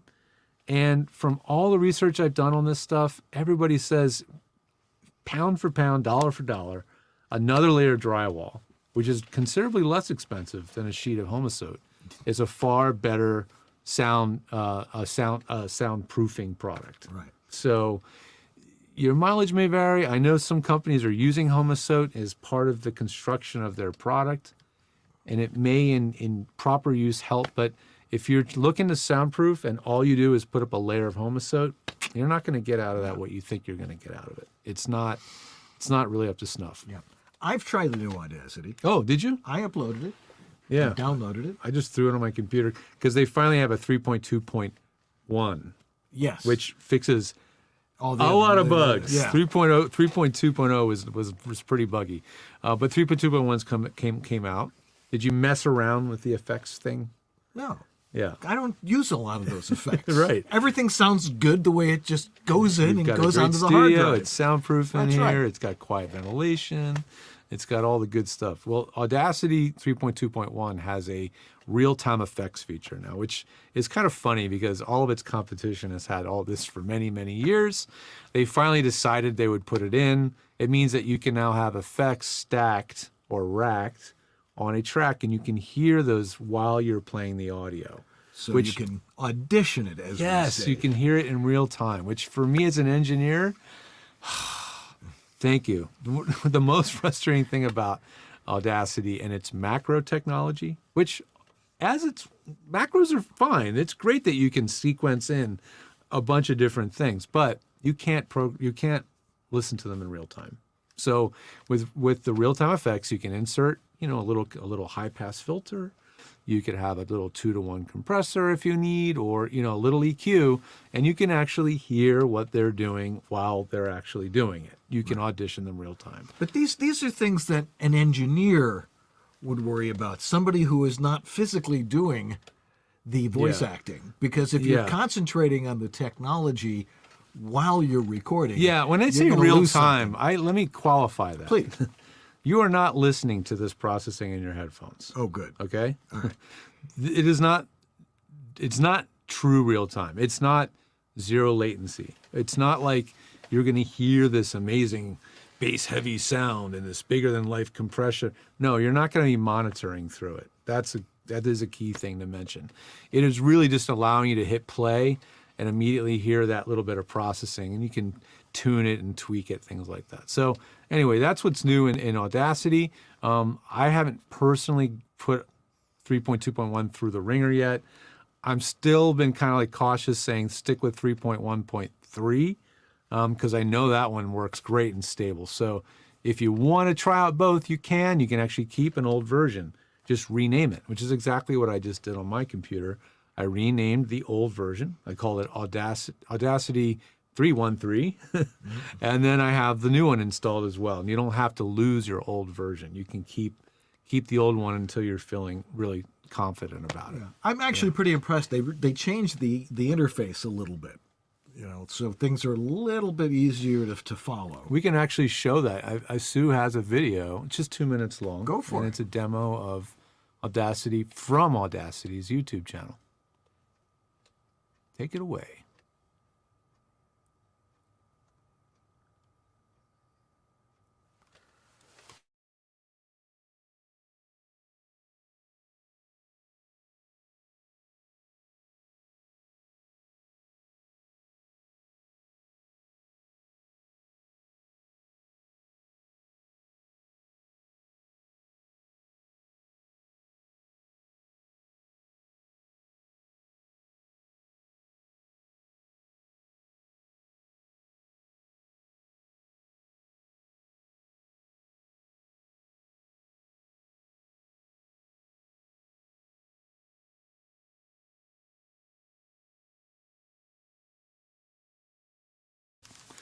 And we're back. For those here watching live, you didn't get to hear the audio, but those watching the edited version, thanks to Dan, will hear the audio on that little reel. But you got to at least see the new interface of Audacity. Yeah. So, lastly, I know Apple is announcing new stuff this month. Everybody is anticipating it, and I don't care. You don't care? And here's why. The stuff they launched 2 years ago, to me, is still friggin' fantastic. Yeah. I mean, an M1 Mac from 2 years ago, which is now what I'm running in my studio, the late 2020 M1 MacBook Air, and that's what we have on Dan's desk right here. And then the Mac Mini M1 are fantastic. They work great. They are fantastic. There are new things coming all the time. The M2 is coming, right, et cetera, et cetera. It's kind of like, saying, well, my car has 400 horsepower, but the new one's got 480. Who effing cares? Like, unless you are a total car guy who has to show up at Cars and Coffee with the newest, fastest thing. And to me, that's what these new computers are going to be. They're going to be incremental upgrades from what came out last year. And so I really don't care. Then they're going to all have a new OS called Ventura. And that's going to be a new problem to deal with. So, because it's a takes new them OS. like 6 months to get all the bugs. All the bugs, all the manufacturers have blah, blah, blah. So honestly, if you're thinking about buying a new Mac, unless you're going to be doing heavy duty video production work and need the latest, fastest everything, which most of you don't need, you're going to be quite happy with what's currently on the market. And really, you want to be on Monterey. That's the OS you want to be on. Like, if you've been thinking about upgrading to Monterey, like you've been waiting because we keep telling you not to, now is a pretty good time. If your system is, that all your software and everything's compatible, now is a safe time to go to Monterey. It's pretty well fully baked, and it won't have too many more updates. So anyway, there you have it. All right. Dan? Yeah? Let's talk Dropout. Dropout. Yeah. No, a Dropout. I get a lot of emails from people, and they're sending me their audio, and I'm getting all these thumps. And now sometimes it could be, well, it's you're exhaling when you're talking. Uh-huh. And you get a thump out of your nose. Oh, but a nasal thump. Yeah, yes. yeah. But no, we're talking about digital thumps and digital dropouts. And what those usually are is a lot of different things. And they can be caused by different things. But it's the recording of the audio not keeping up with the stream of audio. And when that happens, you will get, and it's easy to see. You'll hear it because it'll go thump, and sometimes it'll be thump, thump, thump, thump, thump, thump, thump, and sometimes it might be one here, one there. But whenever it happens, people are like, "What's causing that?" And it could be a number of things. It's usually not an analog problem. It is generally never an analog problem. It is a. Right. It's not something that if you're listening to your mic while recording, you're not going to hear it. You're not going to hear it. It's something that's on the hard drive, and that's one of the reasons you might get it. Like, it used to be a real big problem when everyone was using mechanical hard drives. Which was everybody until 4 or 5 years ago. Right, until they came out with SSDs, but solid-state drives. You guys all know that. Flash drives. Yeah, and those generally, you wouldn't think that you would get dropouts from that. But if originally they still it was, creep up, though, huh? Yeah, they a lot. And I've been troubleshooting a lot of them the last couple of weeks. Now, is there any one platform or system or hardware or anything that's doing it more than anything else? PCs and Windows.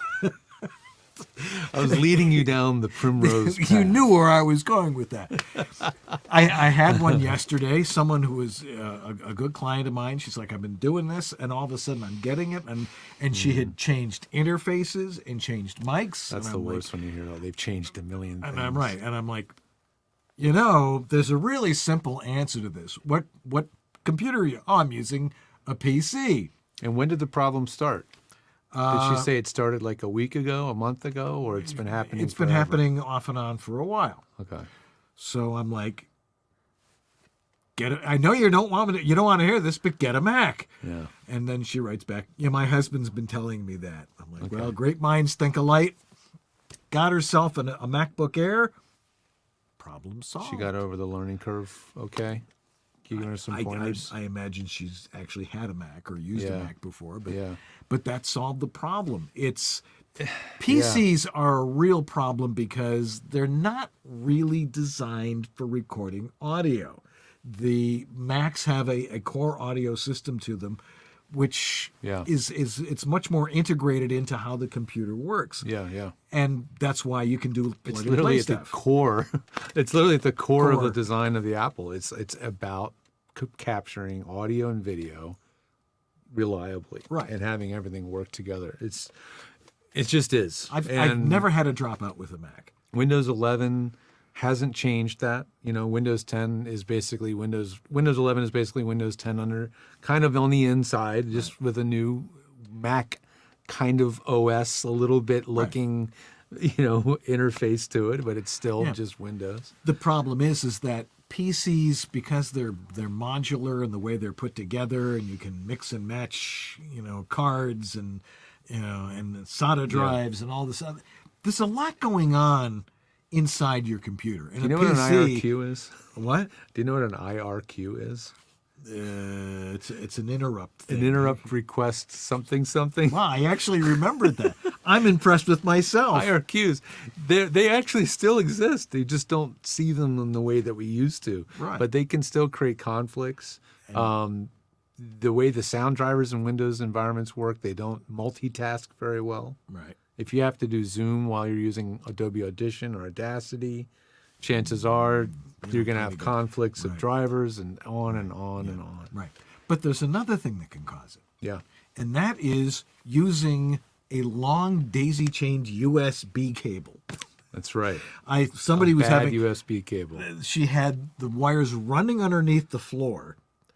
And then there was one hub. She had plugged it into one hub. Yeah. It went through the floor and then went to another hub before it went into the computer. And I'm like, all right, let's try one long line. Yeah. Fix the problem. I have one in my bag. It's like a 20-something foot USB. Right. And I used it at Uncle Roy's to run this camera, that camera over there, from his stage down and over to our board. Like it was a 20-something long cable, but it was the right kind of extension. It was an active cable. Right. Yeah. And USB-C, they say you can't run them too long. I know someone that's running a 50-footer and it works fine. With a junction. But if you have a specialized junction for USB-C, you can generally run a long You're run. playing with fire extending USB. That's why all the manufacturers, other than saving money, that's why they all include a little 3-foot long cable in the box. Yes. That's why, because they want to guarantee that it works. And the first time there's anything like this goes wrong with dropouts, what do they tell you? Are you using the factory cable? No. So watch out for that. Yes. So don't get dropouts. Use a Mac. Don't daisy chain your USB cables. Yeah. If you're like, well, my Mac is outside because the fan noise is too loud, but I have a Scarlett. Which do I extend? Extend the XLR mic cable and put the Scarlett near the Mac or the PC, whatever it is, Mac or PC. Put that out there, and for whatever reason that may sound strange to you, but extending an XLR mic cable, usually no problems. Cool. Usually no problems at all. All right. Well, we're going to take a quick break here, and after that, we will get to your questions. And if you have questions, you still have plenty of time to throw them in the chat room. So Jeff Holman can write them down for us, and we can read them and then answer them, which is what we do. Sounds pretty like simple. Like a machine. I know. Anyway, we'll be right back on VoiceOver Body Shop, so don't go away. This is Bill Ratner, and you're enjoying VoiceOver Body Shop with Dan Leonard and George Whittam. VOBS.TV. Headphones for voiceover? Why not get the headphones made for voiceover? That's why I use Harlan Hogan's Signature Series Voice Optimized Headphones 2.0 from VoiceOverEssentials.com. Harlan's cans are incredibly strong and lightweight. At only 8.4 ounces, the combination's straight coiled audio cable stretches from 5 to 10 feet. It comes with 2 gold-plated mini plugs and a studio standard 1/4-inch screw-on adapter, and includes the new mini jack on the left headphone for easy cord replacement. The studio monitoring headphones are optimized for voice work, Now even better, the Harlan Hogan Signature Series VoiceOver Headphones 2.0.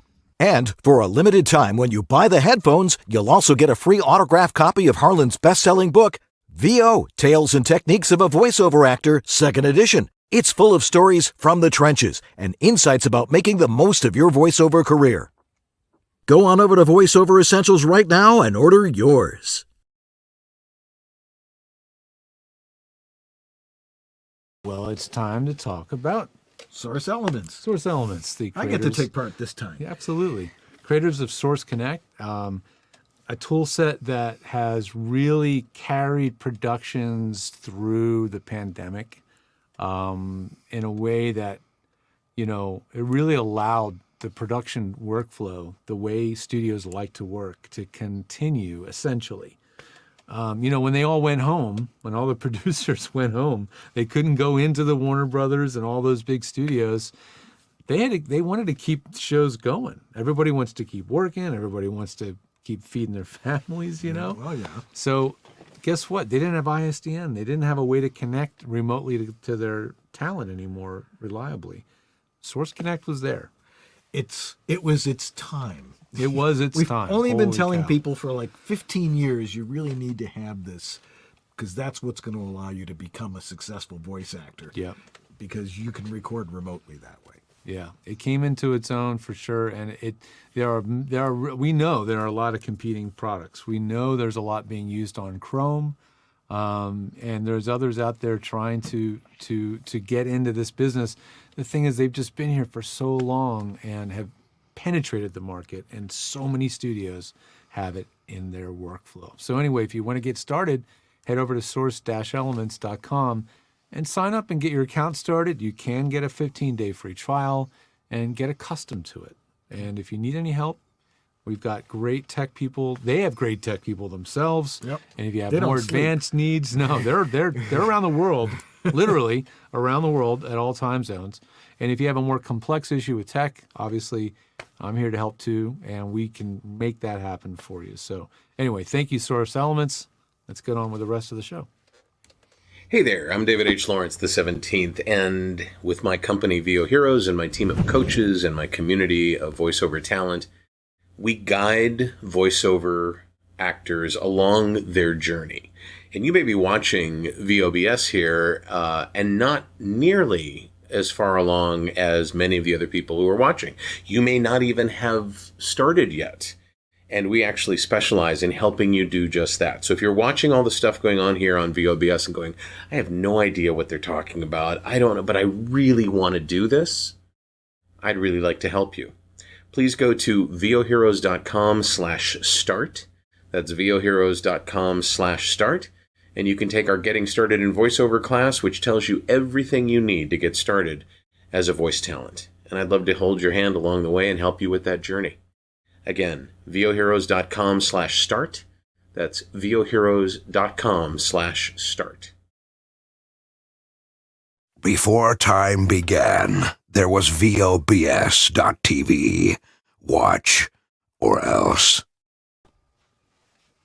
All right, we're back here at VoiceOver Body Shop Tech Talk. And if you've got a question for us, if you're like totally intrigued and have a problem or don't really understand something about voiceover technology, now would be a really great time to type in one of the chat rooms, whether you're on Facebook Live or YouTube Live or wherever it is you're watching this.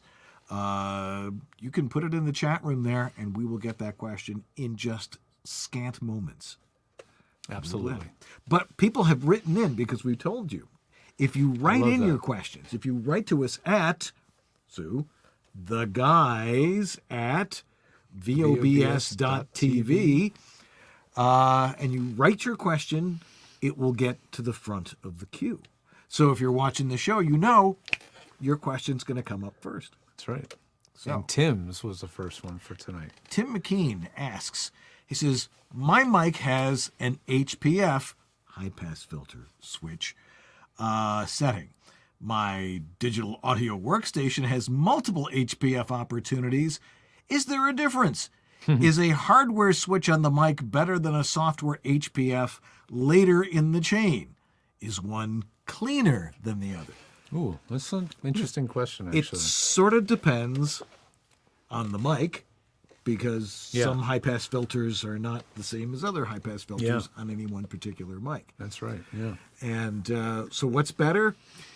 Whatever sounds good. Yeah, whatever sounds good. Sounds good, it is good. My philosophy is always fix everything in post. And Mm-hmm. if you record something and there is a low-frequency rumble or noise down there, you can control it on the back end more precisely precision, and not without having to, the thing is when you put something on the front end, it's there forever. Right. Now, with that said, if you've got a really loud low frequency rumble under 80 hertz, yeah, the high pass filter one that just makes like a wave Yeah. all the way through your file. or if you're looking at a spectrogram, it's this big sort of red line across. You can. It's a process. If you've got a high-pass filter on the mic, try that first. Now, some mics have a high-pass filter that might actually take away some of the sensitivity of the entire mic. Yeah, And or it they reduces, take away too much of the low end. Right, and it'll affect the fidelity. Yeah. The really good ones don't necessarily do that. They just cut off everything below 80 hertz. The human voice doesn't really exist below 80 hertz. Unless you were Don LaFontaine or who was that? Ravenscroft? Is Yeah, that his name? Yeah. You're a mean one. That guy. Guy whose voice would rumble you from 20 paces. Yeah. And the U87 is a peculiar one. Its high pass filter starts very high. Yeah. Guys, don't quote me. I think it's 150 hertz that it starts at. So women that may can't use not- that. That may not work really well for many of you. Whereas like the Vanguard V4, which is a mic I know very well and I like, its high pass is in 80 hertz. Sure, the KSM 32s, they have two different high pass filter modes, interestingly. They have a steeper one and a more shallow one. So what's the right one to use? Whatever one sounds best. And then you said your interface has one, same exact thing. More than likely, it's an on-off switch, so you're just going to have to try them and see what you one find works better. sounds better, But I think the one place where a real-time one is really helpful is in the case of doing like a Source Connect. If you're doing a live session, where you've Yeah. got to cut it out. If a you live don't thing. want to send that studio who's listened to you through $10,000 studio monitor speakers, standing 40 hertz rumble, they're going to be really. I mean, honestly, they should know what to do. They should have a high pass filter at the ready. But still, it's like you want to connect and sound relatively clean, So that's a place where it's really nice to have. Absolutely. So, a high-pass filter is, because I have found, no matter where you are, if you are in a place of residence, there's something 80 hertz and below. Yes, air conditioning. especially at a multi-unit building. Right. Especially. People living on the top floors of high-rises where the compressors are and stuff. Yeah. My acupuncturist is on the top floor of her building, and I go in there and I'm lying down there. Isn't it crazy? Like if you're in the wrong spot of a big building, I had a client who had a double wall whisper room in a commercial building, right? He wanted to get away from the family, have a place to go work, bought this very expensive whisper room, and it was in the precisely wrong place in the building.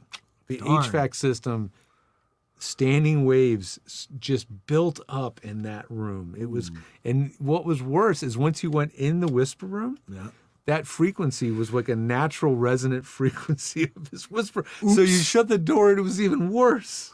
It was insane. Yeah, so watch out for that. And by the way, one last thing. A high-pass filter is also known as a low-cut filter. So if you're going, wait, well, what's the low cut? It's a different way of saying the same thing. Right. A high pass meaning that frequencies above 80 hertz, or wherever it's set at, will pass through anything below. And seeing as the human voice generally isn't below 80 hertz, no matter which one you're using, it's not going to affect your voice that much. It's a pretty safe bet. Yeah, I know. Now, there's a very popular mic, the Caddy 100S has a high-pass filter on it. And I tried it. Yeah. It really sort of threw off the sensitivity of the mic and changed its characteristics too much. Yeah, I think that one, some of them had an issue where you turn it on, it would get a little noisier. Yes. So you got to watch out. Some mics have more than one frequency that you can choose. Right. So we could talk about it for a while, as you can see. But at the end of the day, if you're not sure, send the sample to Dan or I so we can hear what sound. Send us Quickly. 3 samples. Right. This is one high pass switch only. The one on my interface only. Now this is one with my DAW. Which sounds better? Exactly. Yep. All right. Once again, if you got a question, still lots of time. You can throw it in the chat room. I'm sure you're all like totally mesmerized by our expertise here. Anyway, you get the one from Renee here. All right, from Renee. It's a long She says, one. Hi there. I was wondering if you could help me. I'm currently re-recording my commercial and audiobook demo reels, and I keep running into the same issue. Sibilance. Well, that sounded pretty terrible, actually. I did a good job. My rig consists of Audacity 2.4.2, LMMS 1.2.2. What is that? You were waiting for me to know what that was. I don't know what that is. I know what the next thing is, A though. Tonor Q9 Q9 USB mic. Okay, so a budget USB mic. Not even a budget USB mic. This is, I think, when we get to the bottom of this question, that's where the issue is. But carry on. Some Sony headphones, some moving blankets, and a closet. Here's the breakdown. I can record pretty clean audio that only requires a small amount of editing due to the acoustic treatment of the space. Good on you. However, my levels are on the lower side with regards to volume to avoid my sound getting clipped. So, in other words, you're recording with lower levels to keep from peaking, I guess, right? When I process or EQ and compress the audio to even out the sound, the playback is good, sound-wise, but the crispness causes heavy sibilance. I've tried a handful of different tacks and tricks, but I end up with either better volume with sibilance or high-quality audio that's darn near impossible to hear. Are there any other hacks or tricks I can try to prevent this from affecting my recordings and demos? Any help you can give me is greatly appreciated. Well, I'm going to start from the reverse. Okay. I'm going to start from here, from the headphones. All right. She mentions using Sony headphones. Now, I don't know that particular ones that she was using, but they're not the quintessential MDR 7506s. But I can tell you that those headphones expose sibilance very well. Like, meaning they kind of exaggerate it, has been my experience. So when you get a much louder signal, you're literally monitoring yourself much, much louder. So anything that you don't like is going to be louder, Yeah, right? okay, yeah. So it could be that simple as to why the sibilance is so noticeable when you record with really good levels. Right. But why are we getting the sibilance in the first place? That's the question. Well, the problem I see is with the microphone she's using, which is a Tonor Q9 USB microphone.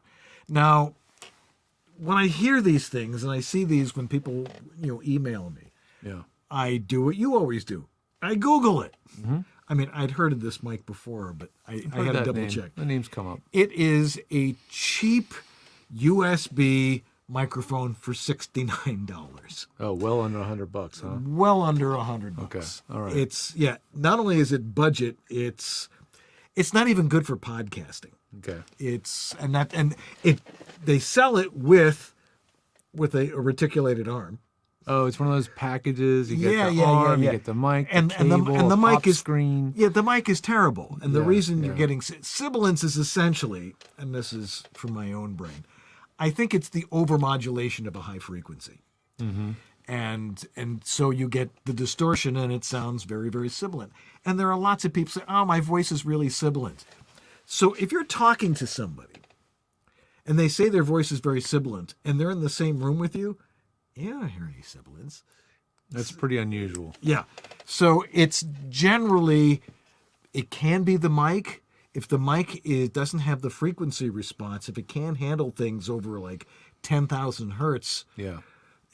10K, chances are that's where it's causing the sibilance. So if she went to a better microphone, like say a Rode NT1 or an NT1A or one of the Audio-Technica mics, the 2035 or better, something over $150, along with a good interface. Everybody's like, well, I don't want to have to deal with an interface. I want a USB mic.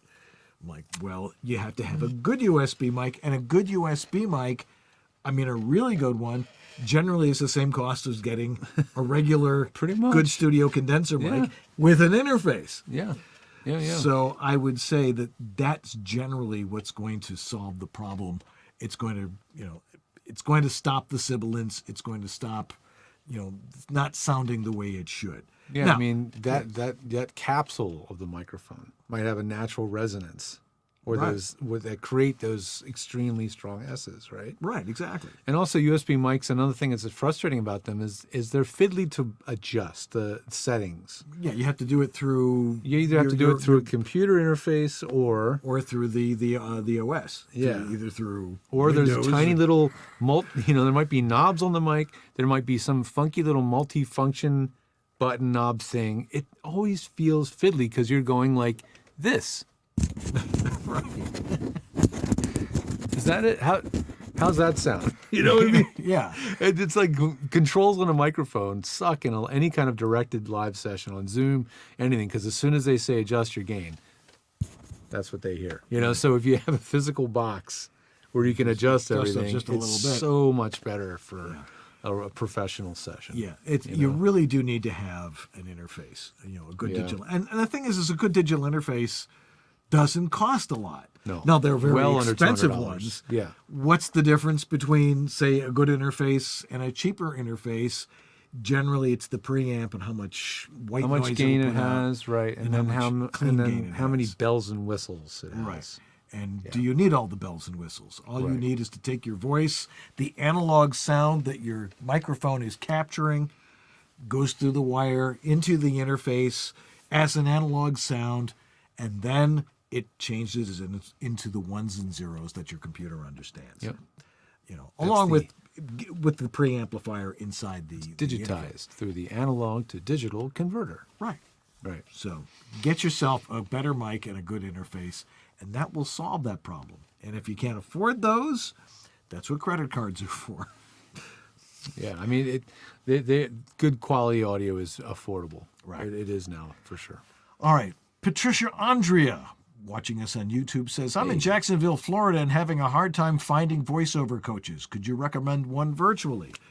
Could you virtually recommend one? I can Or could virtually you say, recommend well, you a could go to virtual this one? person, or you could virtually go to this person. There's a lot of good coaches out there. We've had them on this show. Countless.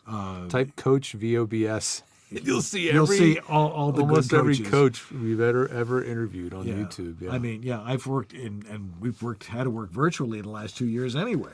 Yeah. So I'll put in a plug for my pal Rick Wasserman. He's very good. He does a lot remotely. Yep, my over coach Zoom. Dave Walsh, who we've had on the show many times. He's got a great system and way of teaching how to do, your true voice and really showing you how to become the spot and sound like you know what you're talking about. Yeah, and I don't want to come off as being, LA Hollywood boy, but smaller markets, it's going to be a little harder to find a great coach. Right. You might get lucky. There might be a great voice actor who's coaching in your town. It's just far less likely that that's going to be the case. So really, it's better off you do search farther afield, I think. So anyway. There's some good coaches in New York. Yeah. And there's great coaches here in LA. And there's good ones in Dallas. Right. And there's good ones in Miami. Right. They're definitely around, but it's going to be harder in smaller markets. So yeah, Rick Wasserman's bookablevo.com. That's where he coaches. And Mark Cashman. And Mark Cashman. At CashmanCommercials.com, and Dave Walsh, Voiceover Coaching, I think is his site. I mean, gosh, I'm serious. Go to YouTube, type VOBS space coach, and you'll find every episode we've ever done with a coach, because we put the coach in the. We say that they're a coach in the name, so you should be able to find one to our show. Yeah. Rich Green. This is a George Whittam Hey, question. Rich. Yeah. If you could have only one plugin in your stack, what would it be? Only one plugin. One Well, I can cheat and then tell you one plugin that does everything. All right. Do tell. Waves Sheps Omni-Channel. I've heard you mention that one before. It is literally like, it's called Omni-Channel because it's the one to rule them all, right? So you have that one plugin, you get everything. You get a full channel strip. You get preamp, compression, EQ, expander, parametric equal. All the bells and whistles are in one plugin. Okay, so that's kind of like a sort of a desert island plugin, which I kind of feel like it's cheating because it's really a lot of plugins. It's a lot of different things in one plugin. So I don't know if that's what you were asking, if that's what you mean. But if I had literally one effect that I could use on anything, it would probably be some kind of dynamics processing. I don't know. TDR Nova is one that's nice because it's free. Mm-hmm. Have you played around with that one? I don't TDR Nova. I don't play with this stuff. I don't need it. I Everything know. sounds great coming out of my voice and into the mic. You heard it here first, folks. But well, no, I wish. But the TDR Nova is one that a lot of people like because it is free, and it has the compressor and a couple of bands of EQ, and it'll let you do de-essing, which still is an issue for some folks with no matter what microphone they have. So I don't know. There's a few ideas. I tend to find that usually whatever system whatever DAW you're using has effects in it that you have complete control over. Yeah, I mean, I was going to ask you what platform because Right. Reaper's got a whole ton of suite of them. Twisted Wave has all the audio units plugins made by Apple. Adobe Audition has an incredible arrangement of included plugins. Right. So, I mean, pretty much every one of them, even Audacity, the Audacity plugins are pretty hit or miss. Yeah, but the Apple ones work great. Yeah, the AU plugins are really good. Yeah.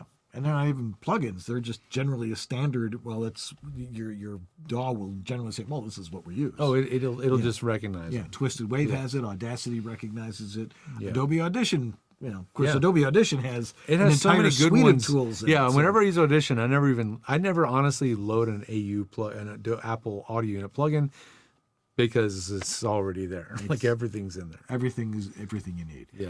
J. Horace Black. Yay, Jay. We can always count on Jay to give us a good question. Absolutely. Says, hey, George and Dan, that would be you and me. I need new ear pads for my Harlan Hogan H2 cans. Can we use any replacements that are listed online, or is there a certain type that will fit them? Harlan has them, and he will replace them. Yeah, you definitely first start with Harlan. If you Start liked the ones that were there, start there. Right. If you want to try something different, I'm using aftermarket ear pads on these headphones. The ear cup shape on these Audio Technicas is really similar. I haven't tried these with Harlan's, but I feel like 95% sure these would fit. They're on my gear recommendations page. I can't remember what they're called. Sorry. These headphones have been through the mill. I mean, look at the headband. Even these are replacement, and they're getting torn up. But they're so thick and comfortable that I really, and they have that velvet coating. I find them to be really comfortable. So I'm sorry for not remembering the name, but check my gear recommendations area. But yeah, ask Harlan if you like the memory foam leather pads that his stuff comes with, then just go right to the source. Absolutely. And finally, John O'Rourke asks, I have an Audient ID14 and now have a new vocal booth or VO booth in my studio. Yeah. I want to record in the booth, but edit and mix in the bigger original studio. Sure. The booth is within the bigger studio. Yep. Where should the ID14 be? Oh. I feel like it should be in the booth, but then what would be the best way to control the audio for playback? The computer is in a rack in the bigger studio. I do have a Mackie mixer and amp I can use. They are not part of the current voiceover setup, nor I should think they we be. probably both have an answer for this. Yeah, well, my answer is, it comes with experience because I've been doing this so long. I know by looking at a script and knowing how loud I'm going to be, where to set the level initially. And all my stuff is. You're not in there twiddling with the cane. I don't want to be doing that. Yeah. If I'm doing a lot of, if I'm doing a video game or something like that, or I have to be loud in some places, hey, get out of your car. You're like, ma'am, can I see your driver's license registration? If I've got to change, my volume a little bit, I can do it physically with the mic. If I'm going to yell, I can turn away from the mic because we don't yell into people's ears. Yeah, I mean, when you yell in a voiceover booth, you're not really truly yelling. Right. Unless you're doing a video game death thing. That's a different matter. Yeah, exactly. But like most of a lot of stuff, you're not really yelling. You're not really whispering. Right. But yeah, I agree. I always tell people don't set it and forget it. Right. Once you know a range where the gain should be, you probably have one or two. Well, I would say two or three at the most Yelling go-to settings. And conversational yelling, and if you have it in there, just set it like that. Or if you're going to do something loud and something soft, record the soft stuff first, and then do the loud stuff. So I'm going to do the opposite idea. Okay. Which is because these are both valid. If you really do feel like you want to have that gain knob at your fingertips, you don't have to have your studio monitors plugged into the Audient directly. Or if you do, you don't have to use the Audient's own volume knob to control that. So you've got a mixer, you could run the outputs of the Audient through your mixer and now use that as your levels for your speakers. You can get a really simple little passive volume control box that you can stick by your speakers and have a control of its own, right? So there are a couple of ways that you could actually work around that. And the really dirty way is you just plug your speakers with a Y adapter right into your computer headphone jack and just use built-in sound for playback. Right. You might get some buzz, you might get some ground loops, it's not the best thing. Just keep it clean and straight, and as little things in between as possible, and that's usually what makes the best audio. Yeah. Jeff Holman gets the last question now. All right. Which is pretty simple. What's your favorite travel mic for using in hotel rooms? My tried and true, it just happens to be lying right here, my old Epigee mic. That's the original, right? The original. Look and at it that still thing, man. works great. It's a little tarnished, It's been through the ring. It's been really used on the road. Look at that sucker, man. The thing is, it's been through it. It has, and I've booked work off of it, and I have recorded work with it. There you go. And you know what's nice about this? It has an actual physical volume gain dial. Gain dial. Yes. Yes. But gotta love it. The missus does not like seeing this go into my suitcase. Oh, you have to sneak it in there. Yeah, it's not coming with me to Morocco. Good for you, man. Yeah, I'm taking 3 weeks off to not do any of that stuff. Anyway, thanks for your questions, guys, and you can write to us anytime at, again, Sue, the guys at VOBS.TV. And ask, write your questions to us. If it just suddenly occurs to you in the middle of the week, I got to ask Dan and George's question, that's the way to do it. Yep. But you can always watch and ask if you're watching the show live. So anyway, that's going to do it for us. We'll be right back after these incredibly important messages to wrap everything up, and we'll be right back. This is the Latin lover narrator from Jane the Virgin, Anthony Mendez, and you're enjoying Dan and George on The VoiceOver Body Shop. In these modern times, every business needs a website. When you need a website for your voice acting business, there's only one place to go. Like the name says, voiceactorwebsites.com. Their experience in this niche webmaster market gives them the ability to quickly and easily get you from concept to live online in a much shorter time. When you contact voiceactorwebsites.com, their team of experts and designers really get to know you and what your needs are. They work with you to highlight what you do. Then they create an easily navigable website for your potential clients to get the big picture of who you are. at how your voice is the one for them. Plus, VoiceActorWebsites.com has other great resources, like their practice script library and other resources to help your voiceover career flourish. Don't try it yourself. Go with the pros. VoiceActorWebsites.com, where your VO website shouldn't be a pain in the you-know-what.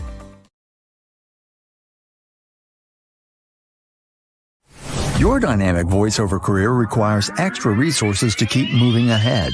There's one place where you can explore everything the voiceover industry has to offer. That place is voiceoverextra.com. Whether you're just exploring a voiceover career or a seasoned veteran ready to reach that next professional level, stay in touch with market trends, coaching, products, and services while avoiding scams and other pitfalls. VoiceOver Extra has hundreds of articles, free resources, and training that will save you time and help you succeed. Learn from the most respected talents, coaches, and industry insiders when you join the online sessions, bringing you the most current information on topics like audiobooks, auditioning, home studio setup and equipment, marketing, performance techniques, and much more. It's time to hit your one-stop daily resource for voiceover success. Sign up for a free subscription to newsletters and reports. It's all here at voiceoverextra.com. That's voiceoverextra.com.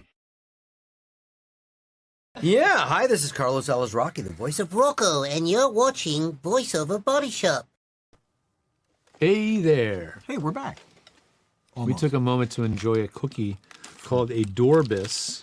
And if you can find these, they're really good. Might be tough, though. These are made in Iran. Go figure. Anyway, my girlfriend brought them back one of her trips. And and I wanted to say before we go, hashtag Masa Amini. MAHSAAMINI. And if you want to know what that means, just put it into the net and start looking at what's going on over there. My girlfriend is still in Iran, and we want her to come back safe, but she's there with her mother as well, so she's looking after her family. But we hope that things resolve there, and we want freedom and peace for the people of Iran. Absolutely. Yep. And the people in Ukraine and everywhere And the else people in where Ukraine. things and- are going crazy. Of course. Yes, absolutely. Anyway, but we like to thank our donors of the week. We sure do. Like Robert Leadham, Stephen Chandler, Casey Clack, Jonathan Grant, Tom Pinto, yes, sir, Shelley Avellino, Greg Thomas, A Doctor Voice, Antland Productions, Martha Kahn, 949 Designs, Jonathan Grant. See, you did it too. Remind me to erase that. Christopher Epperson, Sarah Borges, Philip Sapir, Brian Page, Patty Gibbons, Rob Ryder, Shauna Pennington Baird, Don Griffith, Trey Mosley, Diana Birdsall, and Sandra Manwiller. See, I'm like Ron Burgundy. You put it on the prompter, I'm going It's to read there. it. That's right.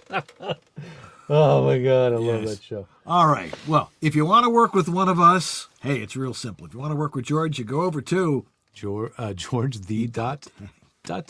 GeorgeThe.tech. And if you want to work with me, on voiceoverstudio.com, where you'll find my specimen collection cup, which continues to be filled up. Yep. Anyway. By the time you see this, I have a webinar coming. Well, it would say, I guess, tomorrow. The 26th. Yeah, so the webinar is on the 25th. I got my Ask Me Anything on Clubhouse on the 26th. And the old VOBS Fan 10 will get you 10% off anything you book through the website. All righty. And we need to thank our sponsors like Harlan Hogan's Voiceover Essentials, VoiceOver Extra, Source Elements, VOHeroes.com, VoiceActorWebsites.com, and WorldVoices.org, the industry association of freelance voice talent, which you should all join. I'll be watching for your names because I know who all of you are.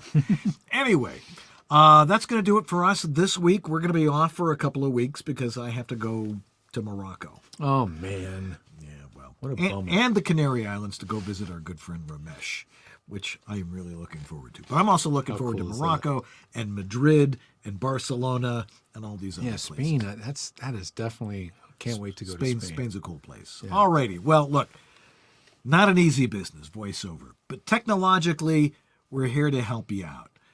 And you'll send us your audio, and we're going to tell you. If it sounds good, it is good. I'm Dan Leonard. I'm George Whittam. And this is VoiceOver Body Shop. or VOBS. Tech Talk. Tech Talk. See you in a couple of weeks, guys. Thanks, Jeff. Thanks, Sue.